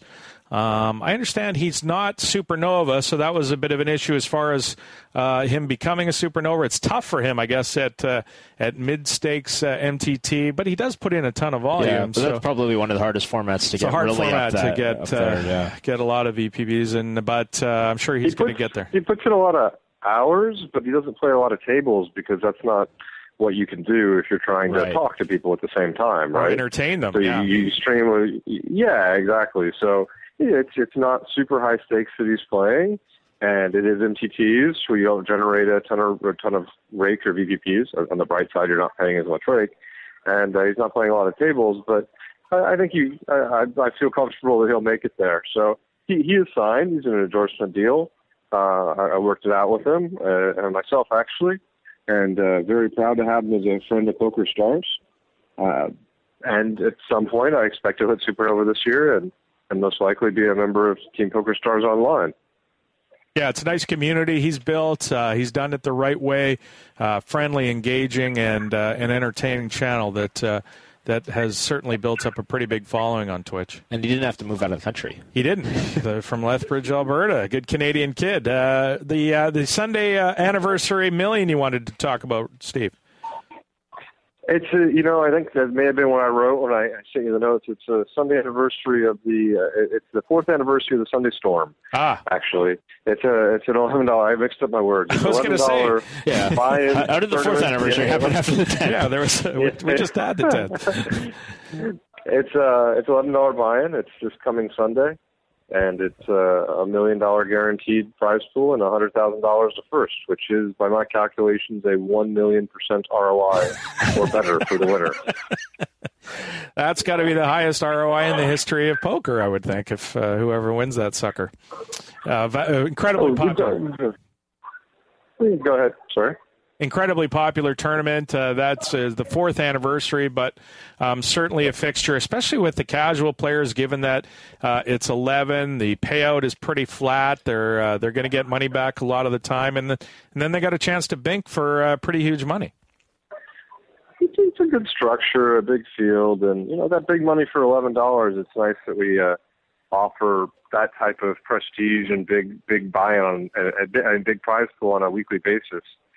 For $11 buy-in, it's very accessible for a lot of people. I'll put it that way. And it's got a cool name. Yeah, It's a great name. It's a cool name. Like, that was one of the things I always wanted to do when we were at Ultimate Poker, and we never got it because PokerStars always has like the Super Tuesday and the Sunday Storm and all the cool names, and I think it makes things much more memorable for people as opposed to the $17 tournament that happens at 4:30 on Friday every week. Super Tuesday. Yeah, no, it's Super Tuesday. Everybody knows what that is. It's a lot easier. I think that's a. You got to be running out of names though. Yeah, well, there's that aspect. Yeah, whose job is it to come up with who's the name guy? The name department.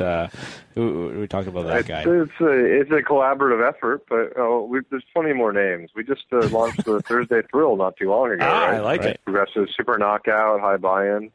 Check that one out. Actually, you might enjoy it quite a bit. There's a whiteboard somewhere in the Isle of Man with like a bunch of like adjectives and nouns that are alliterative of the various days of the week. Can you think of an exciting word that starts with a T this week? Steve, they all start with T's and S's, right? Yeah.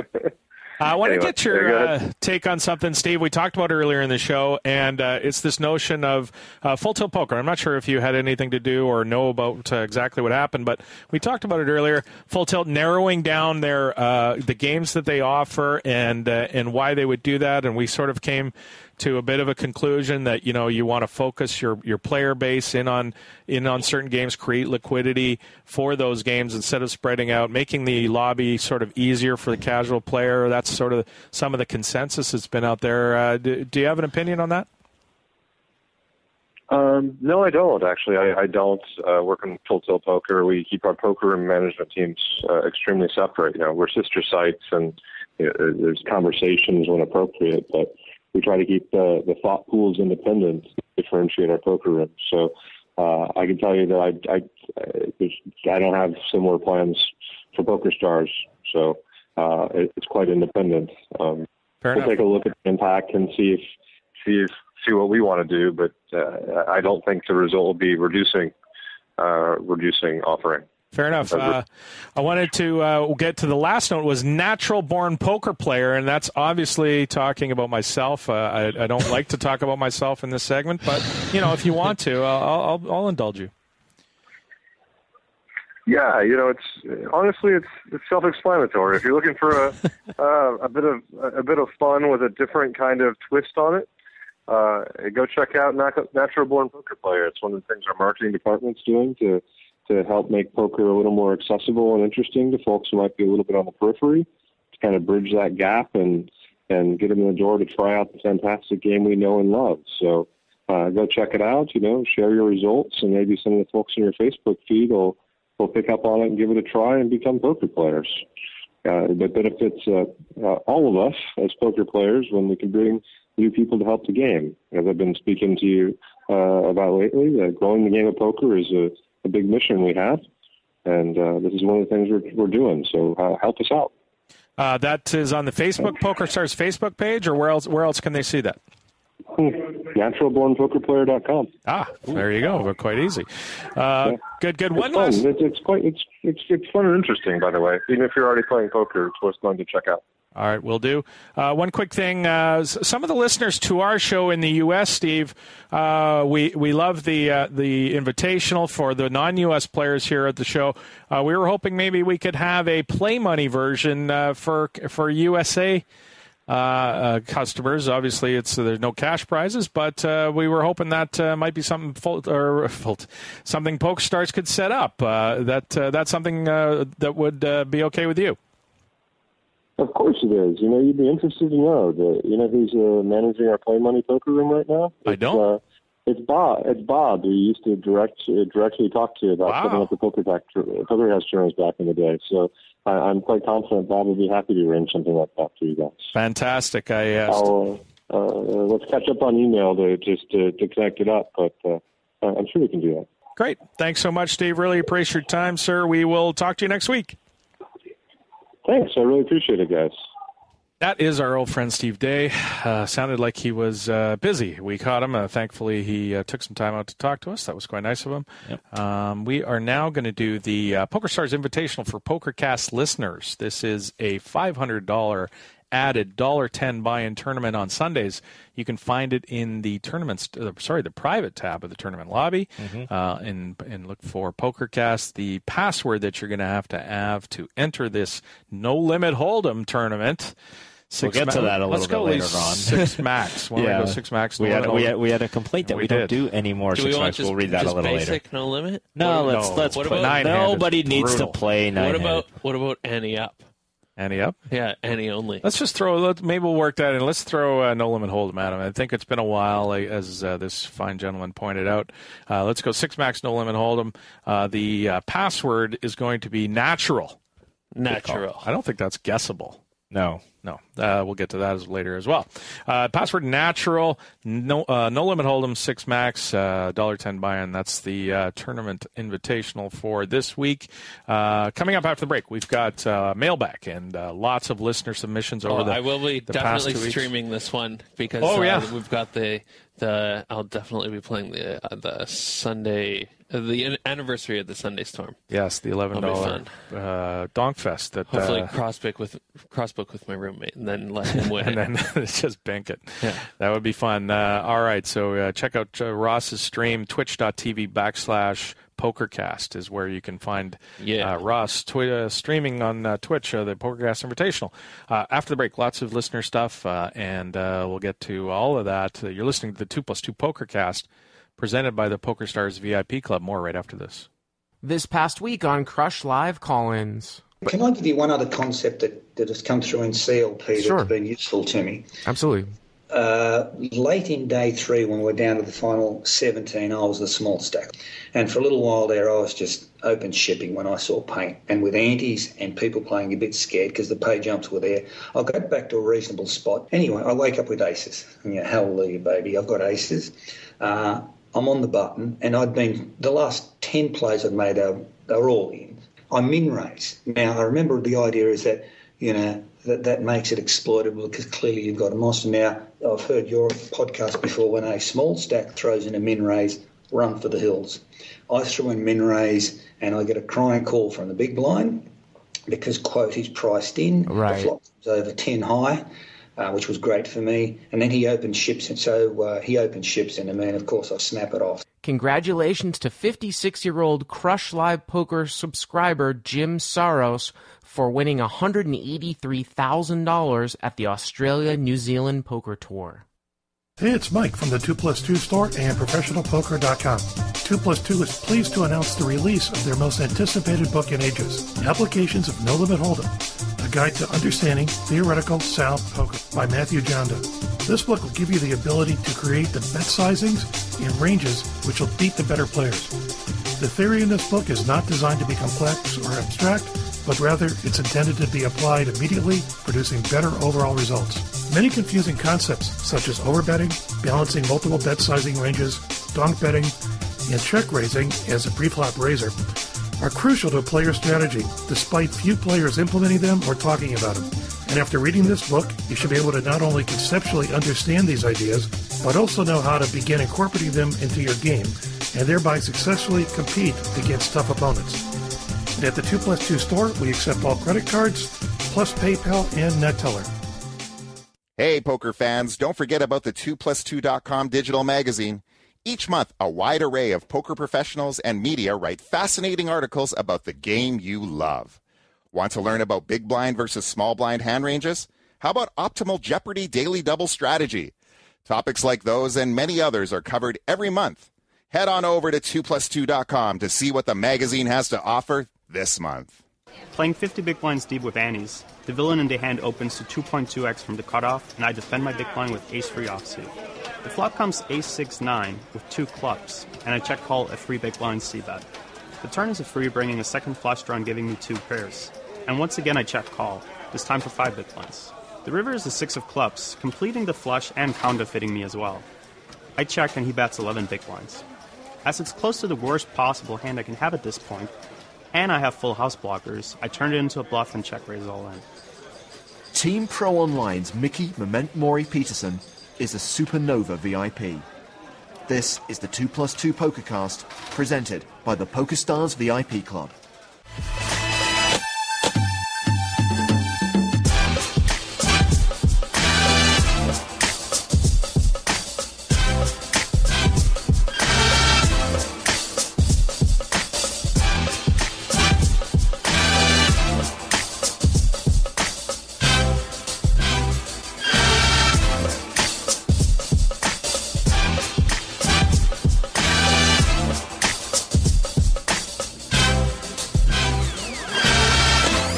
Welcome back to the 2+2 Pokercast, presented by the PokerStars VIP Club. We've got lots of viewer stuff, or listener stuff. We should be viewer, by the way. Wants to look at this. When are we getting the Twitch thing happening there, Roscoe? What's going on? We need the camera set up in here. We want to Twitch this yeah, we can broadcast. do it.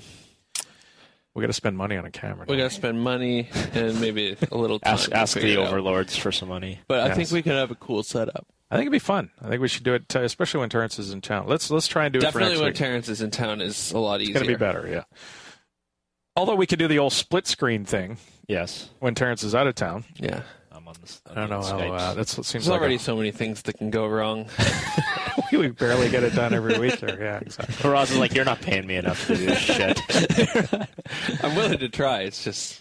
Yeah, it's not easy for sure. I blew my bankroll in New York trying to buy a $7 hot dog. Yeah, totally.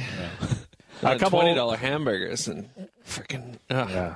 A couple, in case you missed the things we need to get to before we get on to the viewer stuff, or the listener stuff.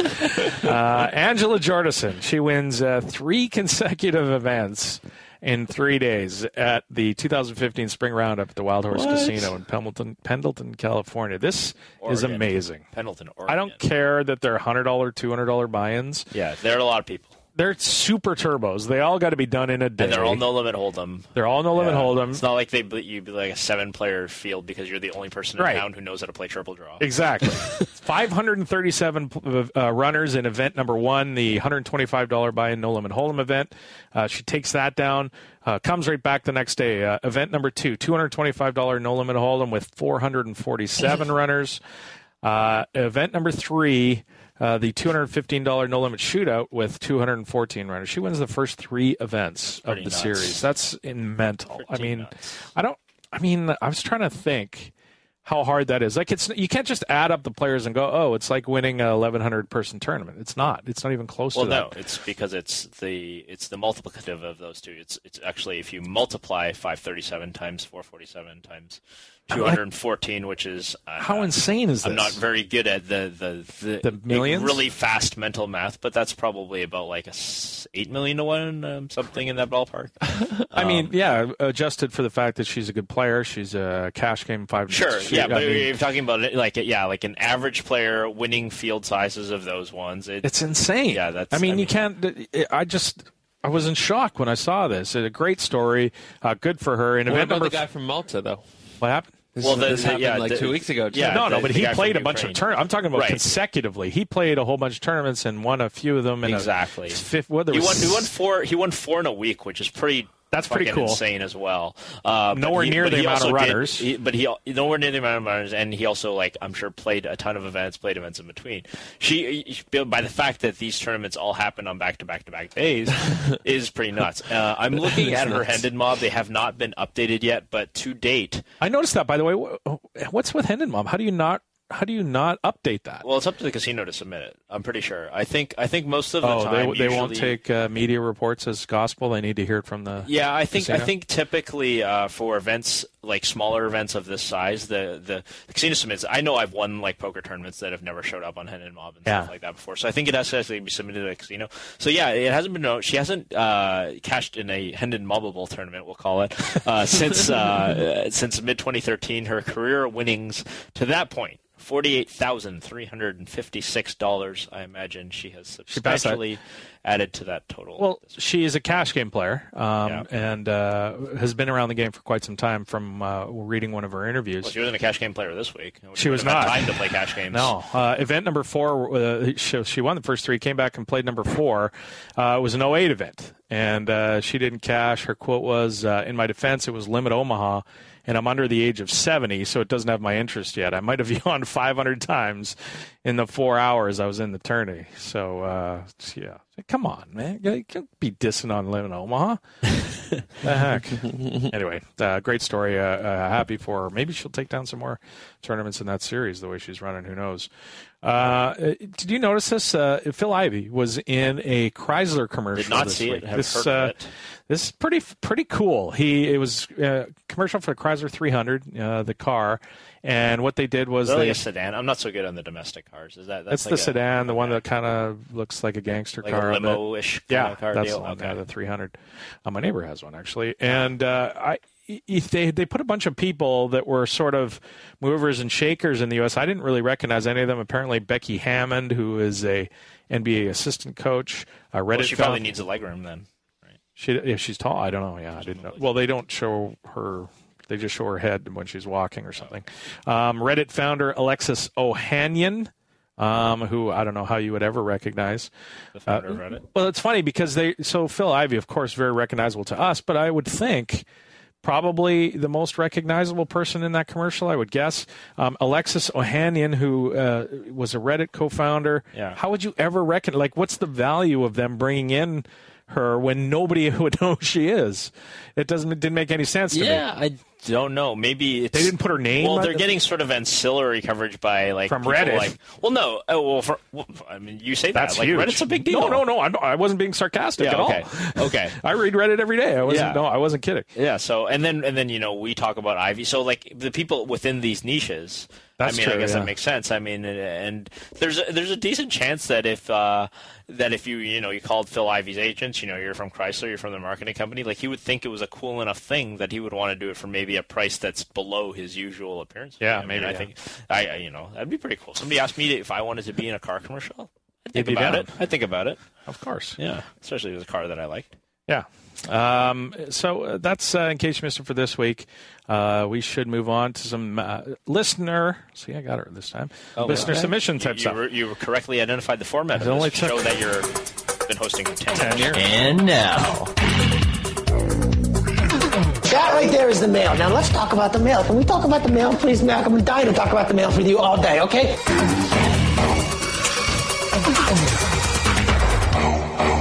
Mailbag. Wasn't going to mailbag first, by the way. Well, we are now. Because we're not. Ross runs the show, apparently. What's the difference between listeners? We're going forum shutouts. Oh, okay. I love the fact when I get to jump up and read a new post in the Where Are You Listening From thread. Oh, okay. So I'm giving these people some love who come and spend some time and post and tell us where you are. Oh, okay. We don't have... Jay Herward. I'm listening from about 5 miles outside of Kells, County Meath, Ireland. 5 miles outside of Kells. Yeah. That's you know where that is. Makes that clear. 5 miles outside of Kells. He doesn't live right in Kells. 5 miles outside. He's outside. I started listening to the show around episode 50 and went back and downloaded them all. It took months to catch up. I listened in the car on the way to work and when I'm outside mowing the lawn, gardening, etc. We have a lot of people gardening and listening to the show. Yeah. He's not the first. No. I'm glad. Didn't we have a pig farmer a few weeks ago? Something like that, yeah. It's tough to do any sort of outdoor labor job without podcasts. I was going to say, I can't go for most of my podcast consumption, yeah, exactly. It's doing things that you would otherwise rather not be doing. You're doing the dishes, you're making food, you're cleaning the house. I'm at the hocky rink with my kids. All the kind of stuff. So if we can make your chores a little more pleasant, then we're happy. Yeah. Snowball 87. Hi guys, I listen from Pontefract, England. Oh, Pontefract. You know where that is? Yeah, so, does he live right in Pontefract? Or his hometown. His hometown is Caerphilly in Wales. Caerphilly, C-A-E-R, Philly. There's no way that's correct. Totally butchered. I'm not going to say that. I'm not going to try to pronounce it. But if you're going to take pot shots, you need to try and pronounce. That's about 138 miles outside of Kells. I say this because Wales gets overlooked a lot in brackets. Love the podcast. Been listening for about 3 years. Gutted when MJ left, as I felt the next few episodes were ropey at best. So at best, we were ropey. What at worst? We were worse than ropey. You've stepped it up and now enjoy as much as ever. T. Chan and Ross are great contributors. I understand your argument. Less ropey. we're less ropey. Stringy. I understand your argument against a strategy segment, but it doesn't have to be primarily about learning. I love listening to interesting hands, more from an entertainment point of view. Ross's updates are great, but maybe a little bit more of this. Speaking of which, we have a Roscoe update this week. It's a 3-hour show. Plus, after all, maybe you could have the most interesting hand of the week from a tournament or large cash game. You can add your thoughts, but no need to go in depth. Keep up the great work. That is Snowball 87. Thanks, guys. If you haven't posted in the where in the world are you listening from thread, please head on over there. We love to hear where you're from and get an idea. Even if we make fun of how small your hometown is. From what I can tell, it's mostly UK listeners to our show now. It is. We should start talking less about hockey and more about cricket, hurling, soccer. Hurling. Have you ever watched a hurling match? I'm not sure what hurling is. It's the most violent sport that is like an actual sport. Worse than box lacrosse? Okay, so imagine lacrosse, field lacrosse, where you're able to and you've got a stick maybe 3 feet long. Okay. And you can cross-check people in the face with it. It's brutal, yeah. Is there an actual ball and a net in this super game? Hard, yeah. It's or do they actually just cross-check each other until they die? There's no it's like human just joust. Yeah, it basically is. No, it's interesting. So, all right, we are going to get down to mailbag now. We've got a Roscoe Report 140 or less. We got lots to get to. All right. Or do we want to should we do 140 or less first? No, because you've already done the intro. Yeah, we'll do it the other way. We got to get to the mailbag. Hi, Terrence and Adam. Long-time listener, but have a few points to bring up. Loving the show every week. I listen to the podcast on weekdays almost as soon as it comes out. But when it's published late, I miss the Pokercast game. That would be this week. That would be this week. On the Pokercast game, it used to be 3 weeks of 6 max no limit hold'em and then 1 guest game. Nowadays, there's never no limit hold'em and always some variant of PLO. I like different variants, but every week? Come on, guys. Get back to the original format, maybe throwing a full ring or heads-up no limit hold'em game into the mix. As to the passwords, I play a little game with myself each week and try to guess them. This week, Millionaires wasn't guessable, but many weeks they are. I just looked to see what PokerStars were promoting and type in that word. Try and make these passwords a little harder. It was also just suggested for Play Money MTT for the listeners who can't play for real money. I'm a real money guy, but also would play in that game. I would imagine your listeners would be a level above the usual maniacs that play money. There doesn't have to be a prize, just good for the banter. In the UK... Oh, this is the speeding thing. In the UK, we have a point system. 3 points for each speeding offense, I think. Not that I've ever been caught speeding. And get over 12, you lose your license. So 4 speeding offenses means... I would think in a year. Lose your license. Yeah, you're done. 4 speeding tickets in a year, not well, yeah, I guess you can't have them. I'd be toast. Years, but sounds either way. I filed to fight all mine in court, by the way. We'll see what happens to that. Yeah. So this guy wants more no limit hold'em, which we did. We'll do that, yeah. And he wants the play money game, and I don't think he's alone. I think we'll definitely work on that, Roscoe. Maybe we'll when you email we'll talk to somebody about getting one of those set up. Yeah. We should get some sort of PokerStars shirt or something. Oh, we'll get some swag. We actually have a PokerCast designed logo ready to go to do a run of shirts. We just got to figure out how to the mechanics of doing it. We were thinking about selling the PokerCast shirt through the store for cost and plus shipping or whatever, not to make money off, but just for people that wanted to have it. But I don't know if that's possible from the 2+2 store. We'll have to try and figure that out. We also have to have them made. Anyway, that email was from Mark, also known as Ovalman on the show. What if we took the proceeds from the T-shirts and we played the Play Money tournament for that? We could do something like that, although that's for real money. We'll probably get shut down. GG America. Yeah. Hi, folks. I'm not sure this is quite the right place to send it to. There wasn't a contact option listed for the podcast. I've noticed in one of the pre-recorded segments on the Pokercast, it advertises about the Pokercast forum and includes something to the effect of tits or GTFO.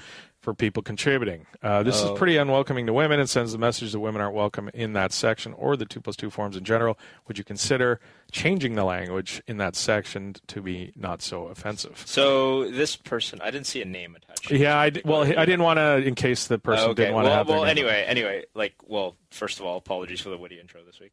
Secondly, I'm pretty sure it's supposed to be pics. Yeah, I'm pretty sure it says it's pics or GTFO. Pictures. So picture, yes, pics or GTFO. Because I don't think anybody's outright said tits or GTFO. I think there may be a bacon and titties reference. There's a bacon and titties somewhere. This is, I don't know what he's referring to because he's not 100% sure, but he heard something that was offensive to him. And hey, if it's offensive to somebody, I apologize. We're not trying to offend people, but just... we're not trying to offend people, but it happens. Well, there's always somebody who's going to get offended at something if they don't know the context of it. And it's clearly a meme that's show been has around been for a involved long for a time, while. the bacon and titties. Maybe they running joke. Yeah, and it's not just... And if you don't like that, something's wrong with pics or GTFO? No, bacon and boobs. Well, it's not just female. I have male boobs, too. Oh, yes. Boobs that rub 50 on your titties. It's meant to be the 50 on your titties is clearly like a dude joke. Yeah. So. I've never seen a woman do that. No. Unless I'm not opposed to it. No. But I've never seen it. No. So... anyway, we'll listen back to our pre-recorded things and see if anything might be too offensive. We don't listen to the commercials, do we? I never have, to be honest. Yeah, Ross does because he Ross is your job. I do listen to them when we get them the first time, but I don't listen to the show, so it's hard to actually run into the commercial again. Hi, Adam. Ernest here. I'm a longtime listener and fellow 48-year-old Canadian. I'll have you know, Ernest, I'm 47. I'm not 48. I'm a pup compared to you. I live in California now, and I got Black Friday smacked like everybody else. I've been playing on WPT Club since then, and finally outlasted 2,700 runners to win a seat at the WPT Seminole this week. We just talked to Lance. I'm giving the PokerCast crew a 1% in brackets shared sweat for all the humor and poker insights you guys have shared with me. So we have 0.33 of Send that of PokerCast Ernest. karma my way. By the way, the wife almost made me stop listening when pizza beat bacon in the famous playoff. That was upsetting to me, too. I feel his pain. Thank you, Ernest. And I didn't get the signature. /CFS is real. What that means? What's Ernest's last name? We got to sweat now. Ernest. We have a third of Ernests are in the. We have a 1/3% equity. That's in huge. Ernest. Main event. Ernest, thank you so much. Really appreciate any. Take that thing down. Free sweats. Win that thing. What are we gonna do with the money if we win? Straight cash, homie. What are we gonna do? We're gonna throw a party, or what are we gonna do? I don't know. We're gonna have a. We can do have something. A pizza. I'm gonna rub it on my titties. I don't know about you guys. Hey guys, I love hearing all the World Series of Poker preview stuff. So Ross brings up PLO hand, so I wanted to ask about this one. It's a 2-5 ROE game. Raz, Omaha, 8 or better, I'm guessing. And I have 1,300. We're down to 6 players. I'm on the button with Ace, King, 10, Deuce. Ace, Deuce of Hearts. So this is PLO 8, I guess. A guy opens for 20. 2 others call, as do I, and Big Blind. So it's an ROE game, but the O is 8 or better. PLO. PLO. Yeah. So what are the Omaha other? 8 or better. So, but are PLO, all the games going to be PLO? I don't know. What are Raz, all the games in the mix? Are you Raz, playing Parliament Omaha, Raz too? 8 or better. Are they playing like Parliament Raz too? I doubt it. Okay. I don't well, know. It's anyway, an interesting mix. Okay, let's just talk about the 8 or better. Let's talk about the 8 or better hand. It comes Jack 10, 5 all hearts. He has the Ace, Deuce of Hearts. Ace, King, 10, Deuce So we is got his a hand. nut flush draw, we got a Broadway draw, and we got middle pair. We have nut flush. Ace, King, 10, 5 all hearts. I'm bad at the English. Yes. He flops gin. It's checked around, and I bet 75 into 105. 2 callers. An insignificant black 6 hits the turn. I think my opponents must have big draws. They check. I bet pot 330. Can I ask what the big draws are at this point? They're called sets, right? They're called sets, yes. Okay. The original raiser calls. The pot is now nearly 1,000. I'm praying, dear poker god, please do not pair the board. I think this is just Omaha. I don't think it's 8 or better. Well, it doesn't matter since there's only one card on the... Well, it does kind of. The river is an 8. Backdoor low would have come. Yeah, but he's got ace deuce. The river is the 8 of hearts. So this is 10, Jack, 5, a black 6, and the 8 of hearts. So he now no longer has the nuts. He has the third nuts, right? Right. 7, so Queen 9, Queen 9 of hearts. Yeah. 7, 9, and Queen 9 beat him. Shockingly, my opponent bets pot, putting me all in. So this is definitely not 8 or better because he would snap call. Right. He has not low. Yeah. My opponent bets pot, putting me all in. I have 900 left. Now I want to vomit. I'm repping the nut flush. He has to think I have it. How could he lead out for pot without a straight flush? Either the Queen 9 or 9-7 hearts. Because he thinks I have it, he knows I won't fold ace high flush here, right? It's 50-50 on what to do. I tank, then reluctantly call. Well, first of all, I'm not going to give the results. It's not 50-50. It's a snap call. First of all, guys who... I mean, I understand where he's coming from. No, well, I mean, guys who make straight flushes on the river when a guy's been obviously repping, the ace high flush. But there's only one bet behind. I mean, I think it would be reasonable to. You're gonna bet the straight flush on the river? Well, no, I'm not. I'm checking. Well, because there's only one bet behind, right? Like I guess if the guy has only the ace of hearts, you want to give them a chance to bluff because you don't know if the guy only has the ace. I suppose, yeah, and then that's a good point. If he's been bluffing, you want to give him a chance to keep on bluffing. But if he has let's say he has king high flush, when he checks behind the river, you lose a lot of the time, right? He's still supposed to bet the king high flush on the turn. True. Now this card rolls off, and you're going to check to him, and he's just going to check back. I mean, I don't know. I'm never rolling over straight flush for no bet on the river.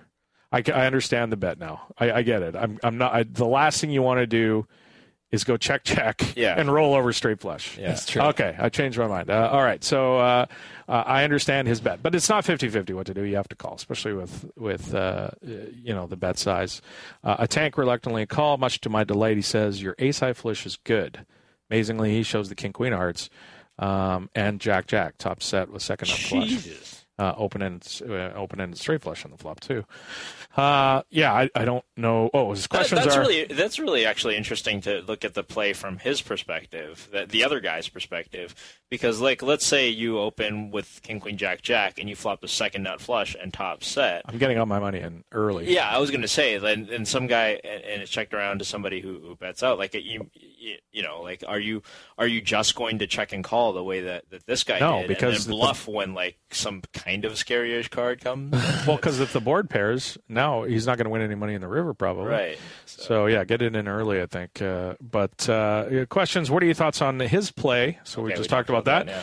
And his play. I think he played it perfect. I think you got to call the river. But I understand both plays. Should have raised on the flop or turn, or should he have raised on the flop or turn, got it in, and ran it twice? I figured he had 11 outs to get there. Worst case scenario. Most cases he'll have one of the two straight flush combos. So I should probably fold river. No, I don't. I'm never folding river there. I don't know, you?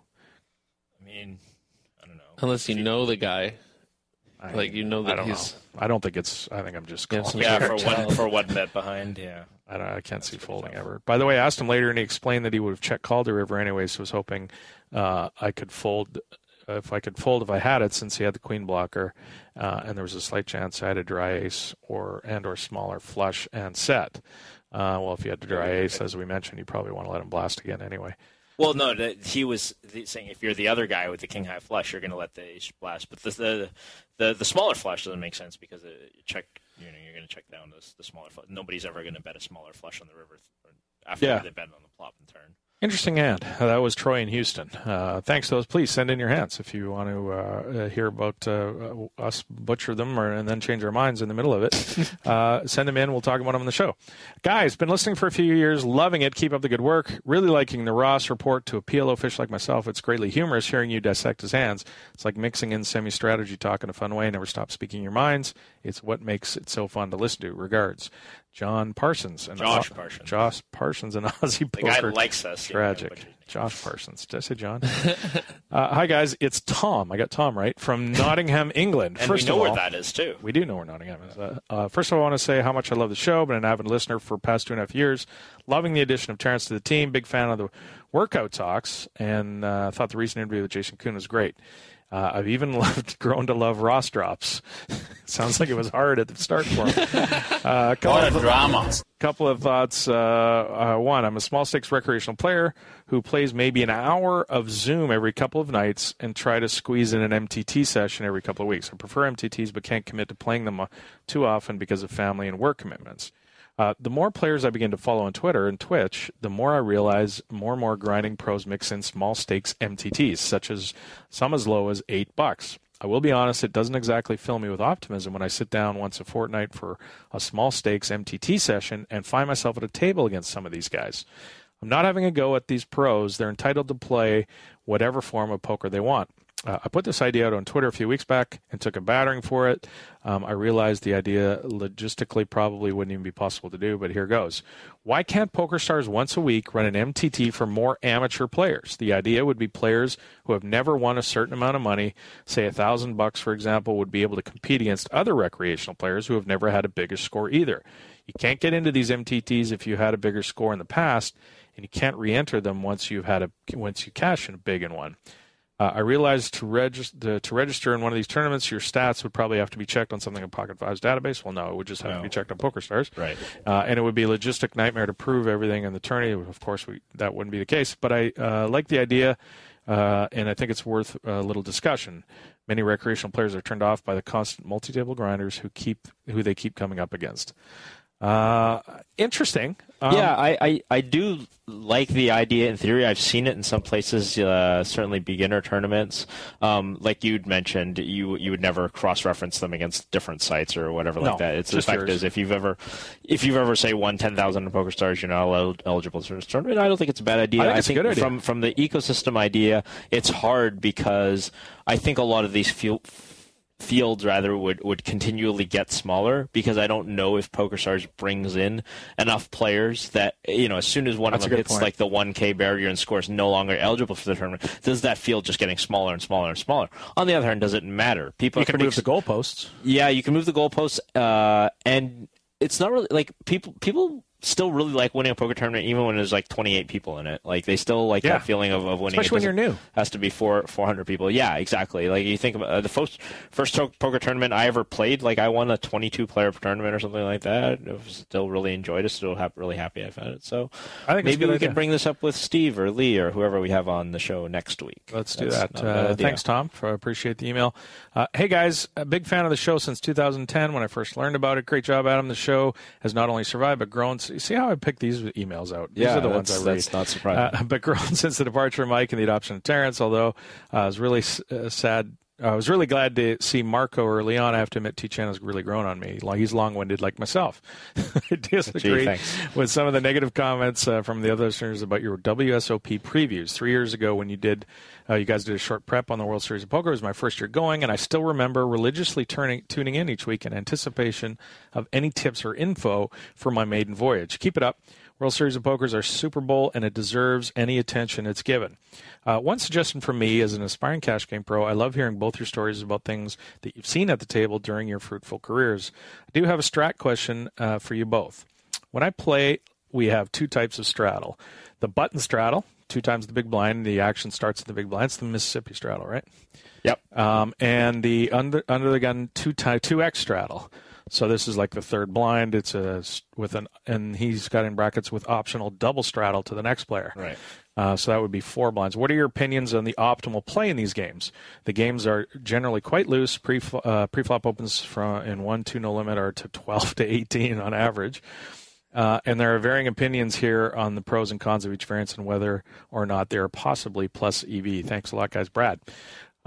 Wow, of course there's great opportunity in games like this because what happens is when you do have a third straddle and a fourth straddle, you're forcing those people in to make very, very good decisions. So let's talk about the kind of standard Mississippi straddle. No, let's talk about the regular straddle first. Okay, I think it's pretty obvious that posting a regular straddle is certainly bad for that guy, right? Because, in that position, for that you're one basically hand. raising blind under the gun. The only good thing out of it is you get an option. But it's bad for that one hand. But if everybody's doing it, then it's obviously neutral for everybody.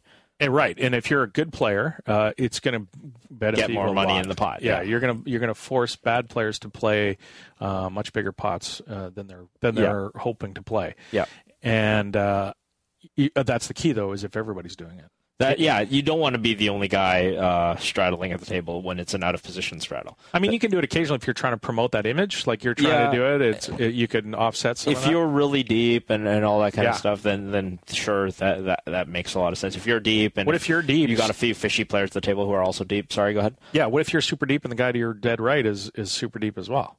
Yeah, that's not bad too. The big blind is there, but yeah, I mean the problem is when you have like 2 or 3 kind of short stacks at the table, then that's a problem because like then you might be in this shitty position where you're forced to defend Jack 8. Yeah, something like that. Some guy, you've re-straddled to 6 or something like that, and some guy's all in for like 17 or something like that. That sucks, or all these kind of stuff. Effectively that. Yeah. But the Mississippi straddle is obviously a lot more interesting. Let's just say it's no limit hold'em. I don't think this person specified. Oh, you did say it was 1-2 no limit hold'em. The Mississippi straddle is probably slightly negative EV, but for the person on the button. Probably slightly, but not so much that you shouldn't do it necessarily for all the things we mentioned, like image and all that kind of stuff. And also, if the game is so loose, then your advantage by just playing bigger pots in position is probably just bigger. Again, it matters if you're deep. If everybody at the table is pretty short stacked, you probably shouldn't Mississippi. Again, unless everybody else is doing it and you just want to kind of be like the fun action guy, then you should do it because it's good for your image. but especially if people are opening for 6 to 9 times the big blind. If the game's shallow, your position advantage is taken away quite a bit. So you don't really want to be in there. And obviously, it goes without saying, in any Mississippi straddle, if you're in the small or the big, you have to play really tight. It's brutal. That's what I hate about it. It's brutal on the blinds. It's really bad brutal. in these type of games, in a 1-2 game, because people play so loose out of the blinds, and it forces them to play correctly. Right. So I Say think that again? it forces people to play correctly out of the blinds. You're saying they tighten in up? a regular straddle or in a Mississippi straddle? You're saying they tend to tighten up? Yeah. Yeah. It's definitely not. I think it's bad for the game. Interesting. Yeah. I mean, it does. I mean, because what you're basically saying is that the blinds under normal circumstances they play too loose, but they're not dumb enough to realize that the Mississippi straddle is hurting them. Yeah. And it gives positional advantage to the person, and I think it's all around pretty bad for. Yeah, it could be. Sometimes I could definitely see it as killing action. A lot of the times, Mississippi straddles aren't allowed. I mean, probably most places Mississippi straddles aren't allowed. It's interesting. And I think Sklansky wrote about Mississippi straddles like ages ago. We're talking about like pot limit. For most stack sizes, it's probably correct, especially in pot limit, because people can't make a raise size that blows you up. But of course, that's not going to apply to a case where people are 9xing it.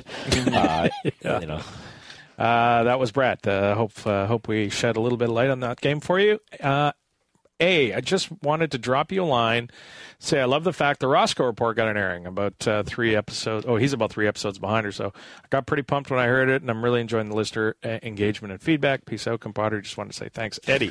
So Eddie is the guy I was going to meet up with in New York. Nice little shout out. And the Roscoe Report was his idea. Oh, was it? Yeah, he was the one. It's all come full circle. It's all Eddie. Strat question from the listener question thread. There's a lot of poker on this show. Yeah, we're getting into some strat here. This is good. You asked for it. Here's a strategy question I would enjoy your input on. Thanks for the show, guys. You make my hour commute one way a lot more enjoyable. Hero is in the big blind with 3,000 and the King of Spades and the Jack of Hearts. The villain has 7.2K in the small blind. Folded around the small blind. Who limps? No reads. I just sat down at this table. Hero raises to 134. I'm trying to figure out what the blinds are if his raises to 134. Probably 25-50. Yeah, that's 25-50, 30-60, something in that. 25-50, I would think. Okay, so Hero raises to 134. Villain calls. 268 in the pot. The flop is the King of Clubs, 9 Queen. So, King 9 Queen Rainbow. Top pair and a gut shot. Hero has top pair and a gut shot. The villain checks. Hero bets 134 into 268, a half pot. Villain calls 536 now in the pot. On the flop, I gave the villain range of Queen X, 9-8, 9-7. I did not consider Ace X due to the limp in the small blind pre, and I had King X blocked, plus with the limp pre. I took King X out also. Not sure you could take King X out there.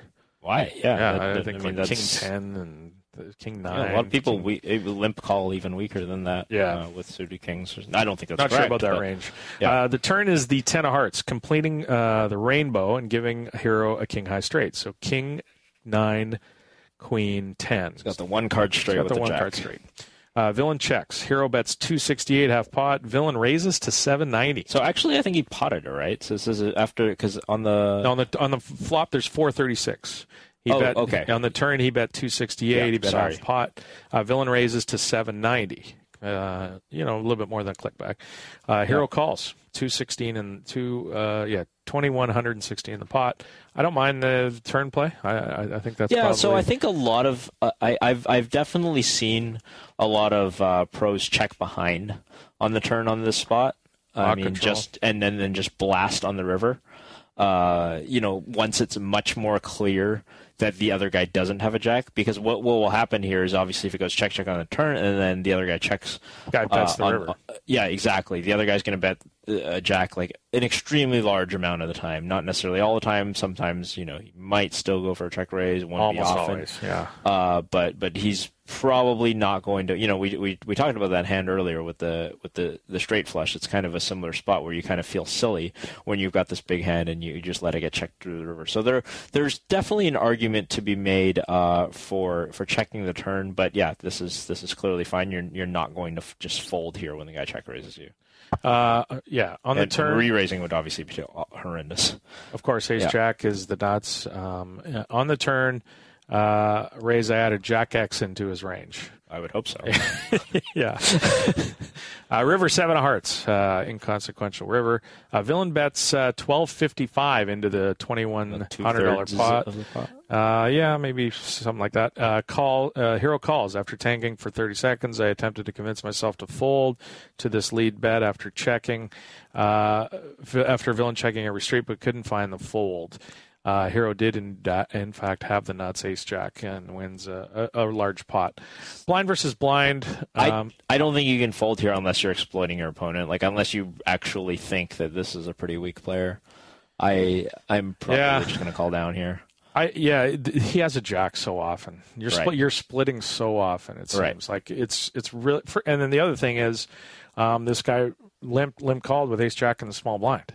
Yeah, so I think you have to take some of his ace jacks out of his range. He's got it sometimes. True, but I don't think you can just go, he's got ace jack. He limp called it pre. Yeah. So I think you're just destined to lose that much money in that pot. I don't see how you can change it. Yeah, unless other than checking behind on the turn. Indeed. All right, that's it for the mailbag. We do have 140 or less. 140 characters. That's it. I love hashtags. I love all of them. Terrence Chan needs more than 140 characters to express itself. 140 or less. At Pildy1, Riley Corthus, at Pokercast Adam. I love the podcast, Adam. One thing that tilts me, though, is the amount of times you say indeed during the show. You do that.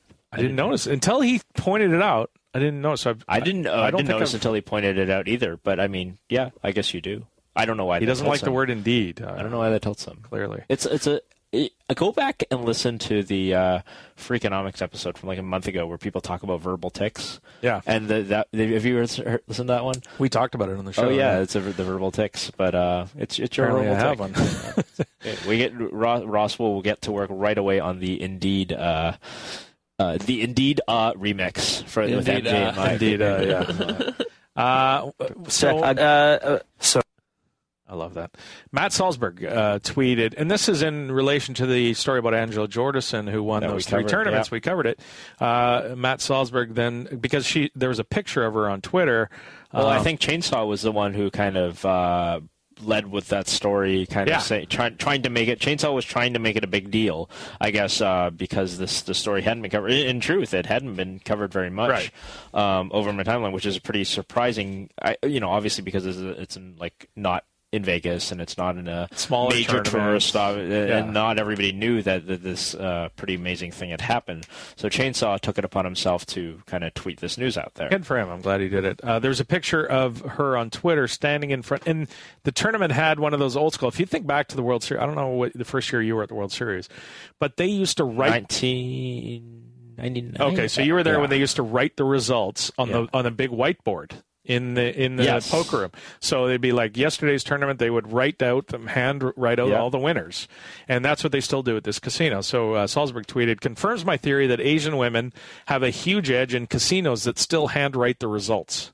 Okay. Which is kind of funny. Which I thought was pretty funny. But it gets better. Angela tweeted back, things get a little awkward when you're half Mexican and half Italian and people think you're Asian. Oops. So... if you look at, if you want to, Google image Angela Jordanson and the second. Doesn't look Asian to me. I didn't get Asian out of that. Yeah, now that she says it, kind of, I would say half Mexican, half Italian, kind of looks about right. Anyway, I thought that was funny. At Greg Sessler at GSess75. Why are there two Dakotas? Feels spewy. When you think about it, it could be one big Dakota. The next thing was, so this one I had to include. You saw this, right? I did see this. I'm still not sure that it's a real thing.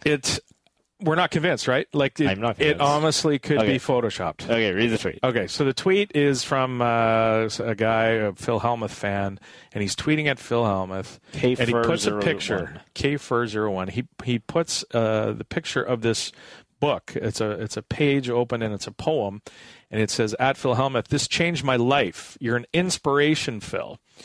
And apparently, Phil Hellmuth wrote a poem and put it into a book. That's in some book. The poem is entitled "The Universe Conspired to Help." I've got the poem. I'm going to read the poem. Okay. So, but the best. Well, first of all, the best part of it is Phil retweeted the guy, and because this guy said this poem, it changed his life. Because he sent it as an @tweet at him. It changed his life, Terrence. This poem. Yes, I know. What, you know what also changed my life? You know, the animal stereotypes from Phil Hellmuth's poker book. Oh, I don't know what. Phil Hellmuth's poker book from back in the early 2000s. Oh yeah. You know, there was like the jackal. I don't even remember the hippo, them. the lion. Of course, it's terrible. Why are you asking me this? You were supposed to play. You were supposed to classify your players based on these hippo. These their spirit animal. I'm making fun of hippo. Okay. So this inspirational poem that changed his, and by the way, so Phil tweets back to him, "That is an inspirational poem I wrote!" Exclamation mark. Which is so great that Phil is agreeing with the guy that yes, my poem is very inspiring. It's very inspirational. You are correct. I agree with you. You're correct. And that is why I'm retweeting you. Here's the poem. Would you like to read? Okay, and now, ladies and gentlemen, a reading by Adam Schwartz of Phil Hellmuth's "The Universe Conspired to Help." The universe conspired to help. Oh, God. I'm not going to keep it together for this. The man had a dream. He knew what he wanted, it seems. Once he was sure in his heart that this was it, he vowed someday that he would achieve it. He wasn't quite ready to do his thing, but he felt certain what the future would bring. When one day the time was right, when he was ready to fight the good fight, he conquered all his excuses and set forth to take the risk-fraught first step without any remorse. Once he took the first step down the line, the universe conspired to help make sure he was fine. He never dreamed he would accomplish so much, that the universe would give him such incredible luck. Now, older and wiser, he understood the hardest part was convincing himself that it was time to start. This has been the Poetry Hour with Adam Schwartz. Now, look, I'm not going to make... we are making fun of it, but it's great that Phil tried his hand at poetry. He has more balls than I do. I'm not writing a poem. Congrats to him for... Are you sure he wrote it? No. But it seems that he did. I feel like the line risk-fraught first step is not something that Phil Hellmuth Jr. would say. You don't think so? The incredible luck thing, I'm down with that. Like, the universe would give him such incredible luck. It sounds like to me, it sounds like something Phil would write. It does sound like something Phil would write. Whether it's something Phil wrote is another story. Okay, you're saying that he has a guest poemist? Something like that, right? Like the way we had Daniel Negreanu impersonating Scotty Nguyen. It's like Scotty Nguyen. I'm just not convinced it was Scotty Nguyen. Yes. So again, great for Phil to try. If this actually he wrote it, fantastic that you took it upon yourself to write it. It's not very good. I mean, let's be honest. It's not great. It's better than what I would have done, but it's not. It's certainly not life-changing is my point here. No. And it changed that man's life. So the two funny things to me are it changed his life, exclamation mark.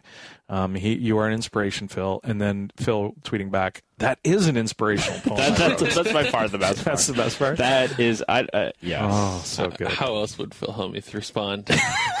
I guess. At NHGG, who is our good buddy Gavin Griffin. He's a family man now. He sees kids running around. He's right in the middle does. I'm surprised he finds time to play poker. People at my table debating whether the guy who donk bet 9-6 on 10-8-7 flop for 55 into 200 and folded for 300 total versus player one's all in made a good play. Yes, and I think he followed up with the consensus that, yes, everybody agreed that it was a good play. Everybody Which agreed means he's in a good game. So good for him. That tells you he's in a good game. Gavin has some great live poker tweets Stories? now. That that's kind of all he does. Obviously, he's a Black Friday refugee as well, and he can't move to Mexico because, aforementioned, he's got a wife and kids. So he just hangs out in California, grinds live poker, tells tales on the Twitters about funny things that people say at the poker table. Indeed. That's going to wrap it up for what am I talking about? We've got the highlight of the show still coming. Oh, yeah. I've got a tweet here. Oh, I thought you had a phone call or something. Tank Moylan at Pokercast Ross, would you like to come play in my NYC home game tonight, or are you too scared of the WSOP circuit 4th place champion?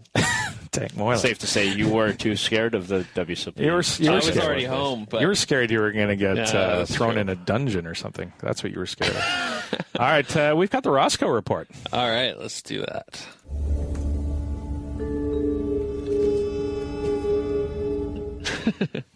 Okay, so I haven't. That's he just gave himself the Rounders music.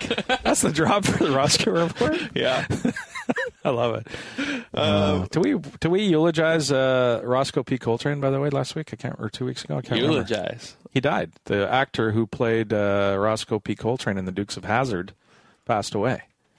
We didn't, I don't think. Anyway, Roscoe report. Okay. I haven't played live since the last show. But you had some stuff we didn't get to. In New York City, you can't play live. Yeah, well, you can. Unless legally. You know people. Yeah. I was thinking about that. No live or online poker in New York City. How there has to be poker an pros hour away. in New York. Half an hour. Of course. 5 minutes away in New Jersey. Yeah. But you have to know people, I guess. You have to know all the. There has to be so many poker games going on. There are a lot of just ask Kanish. Big dollar poker games. Yeah, see if Kanish can get you in a game.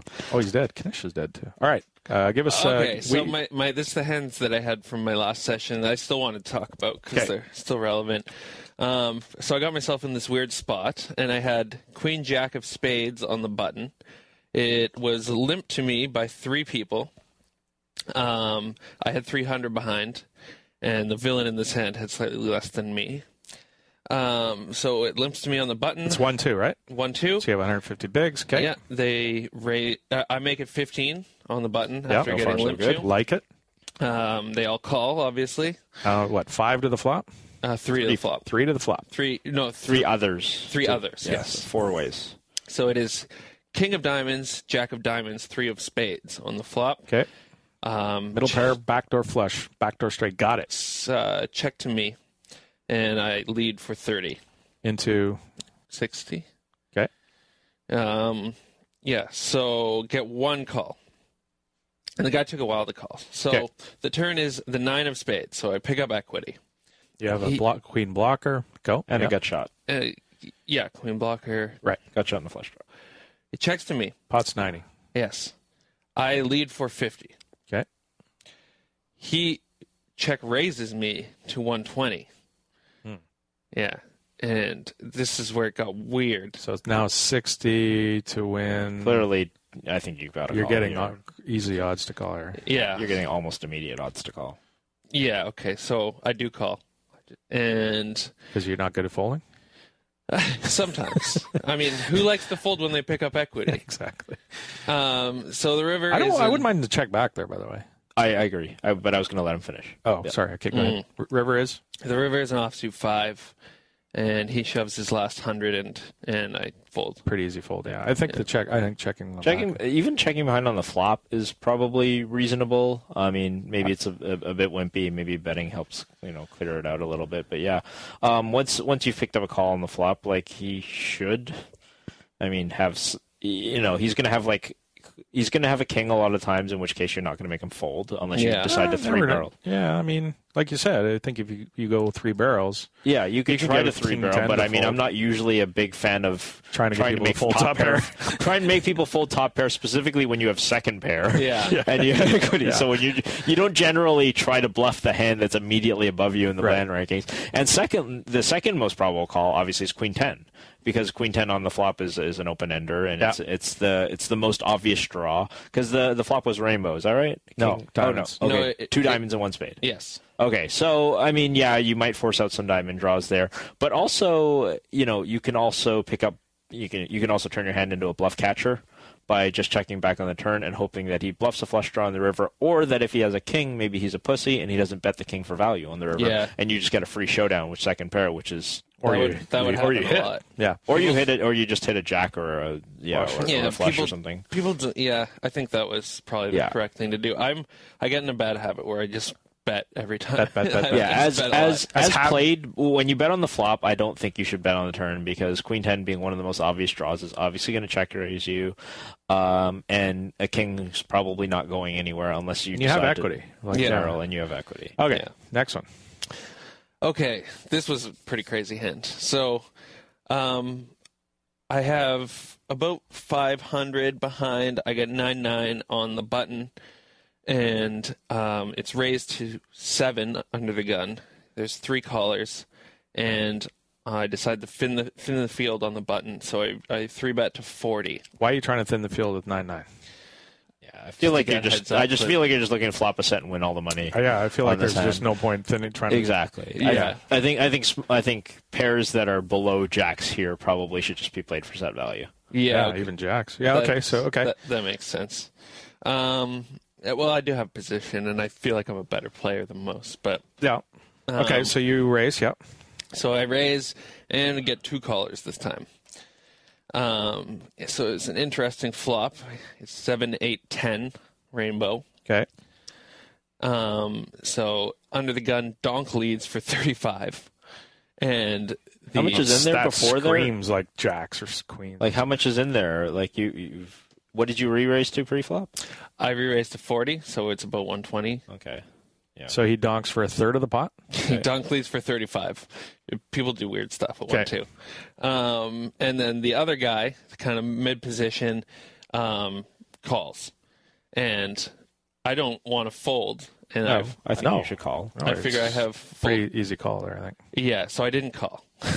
You raised again? Yeah. Strong right hand on this one. I mean, honestly, thinking about it, I think if he's donking a third of the pot, it looked pretty weak. I thought. Yeah, I mean, but he could just have like a set and want to get it in because the board's scary.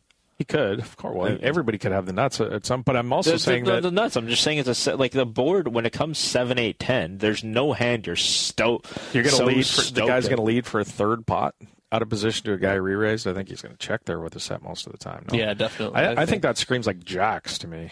Yeah, it seems like a hand that he wants to find out where he's at with. I don't know. Okay, so I could see. I don't have as much of a problem with the raise on the flops as I do before the flop. Okay, I agree with that. So, I don't know. It was kind of like an Omaha play, just like jamming my draw. So you raised, or you jammed, or I made it pretty big. I made it 200. Okay, and he had about 400, and he thinks ships, and he thinks for a while, and he's like, ships. He has like 400. Other guy snap folds, and I snap call. The turn and river were 5s. Okay, but what do you think he's got before we... I don't know. You don't know, right? Well, he should have a set. Should have a set? He can have, like, kings. I mean... He calls off another 200 in his stack. What's he got? Rolls over ace-9. What? Jeez. Well played, Ross. Unless an ace comes. In which case, it's bad beat theater. But okay, so what happens? So I win with a pair of 9s. Oh, you won. That's an unexpected result. That's interesting. Yeah, people do weird things. That's awful. He shouldn't call you. He shouldn't call your re-raise pre. I mean, that's he shouldn't donk. That's awful. 4 buy-in pot. Yeah, absolutely shouldn't donk. And then when you raise, he shouldn't ship. There's not a lot he did correctly there, other than like putting his chips somewhere. Managing to protect his hand was probably the most impressive thing he did in that hand. He rebought and moved to my left so that he could have position on me. That's fine. Now you can just try. Okay. Obviously, I was the spewy one here. Gotcha. Yes. All right, 2 fun hands. What else we got? Yeah, well, I kind of wanted. This is more geared toward Terrence because he plays tournaments, but I wanted to know more about. I've been trying to play some tournaments here and there because I really want to win a tournament, even though I've been back in the Zoom Omaha. Yeah, the crack den. You're back. I'm back in it. It's going well now. I'm figuring things out.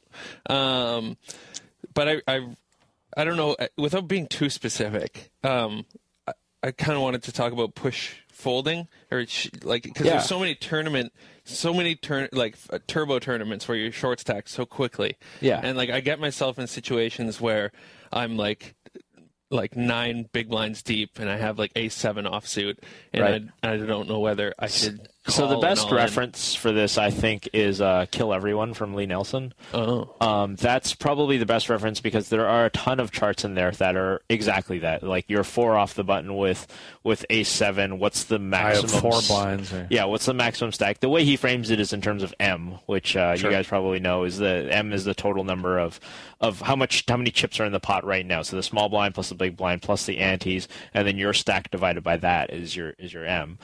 So it'll basically frame it in terms of that. So you kind of have to wrap around doing a little bit of arithmetic, but I mean it's live especially when it's live poker. You got plenty of time to do that. Yeah. That's definitely a thing. The thing that's probably harder, I guess, is when to reship over the top of another person. I think that's a little bit trickier. But if you get your open shove reference down, then you can start to, I think, reverse engineer from there. So somebody's already moved in from 4 off the button. What do I need?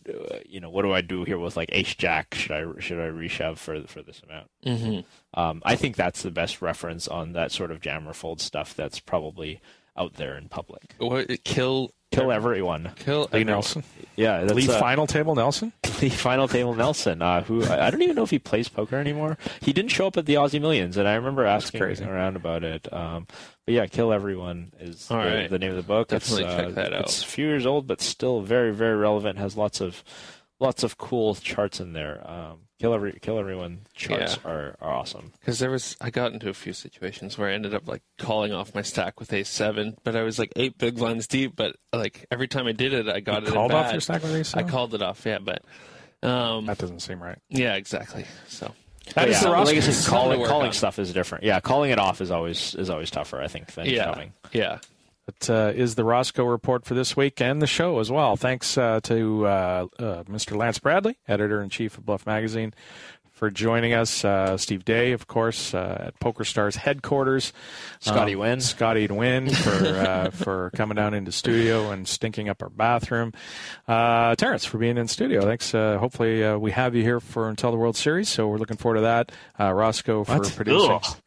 And producing each week. Thanks so much for all the drops and the fun. People seem to be enjoying all that kind of fun stuff. Most thanks to you for listening to the show. Really appreciate it. Again, if you haven't come in and to the PokerCast thread and told us where you're listening from, please do. Also, submit hands, comments, lots of different stuff. The threads are stickied in the PokerCast forum. You can throw them up in there so we can read them on the show each week. Thanks so much, everybody. We will talk to you next week. I think I met a full house somewhere in here. I rolled up. That's messed up, man. Scotty playing around with Lyle. All right, baby. Scotty checks. Okay, I believe you.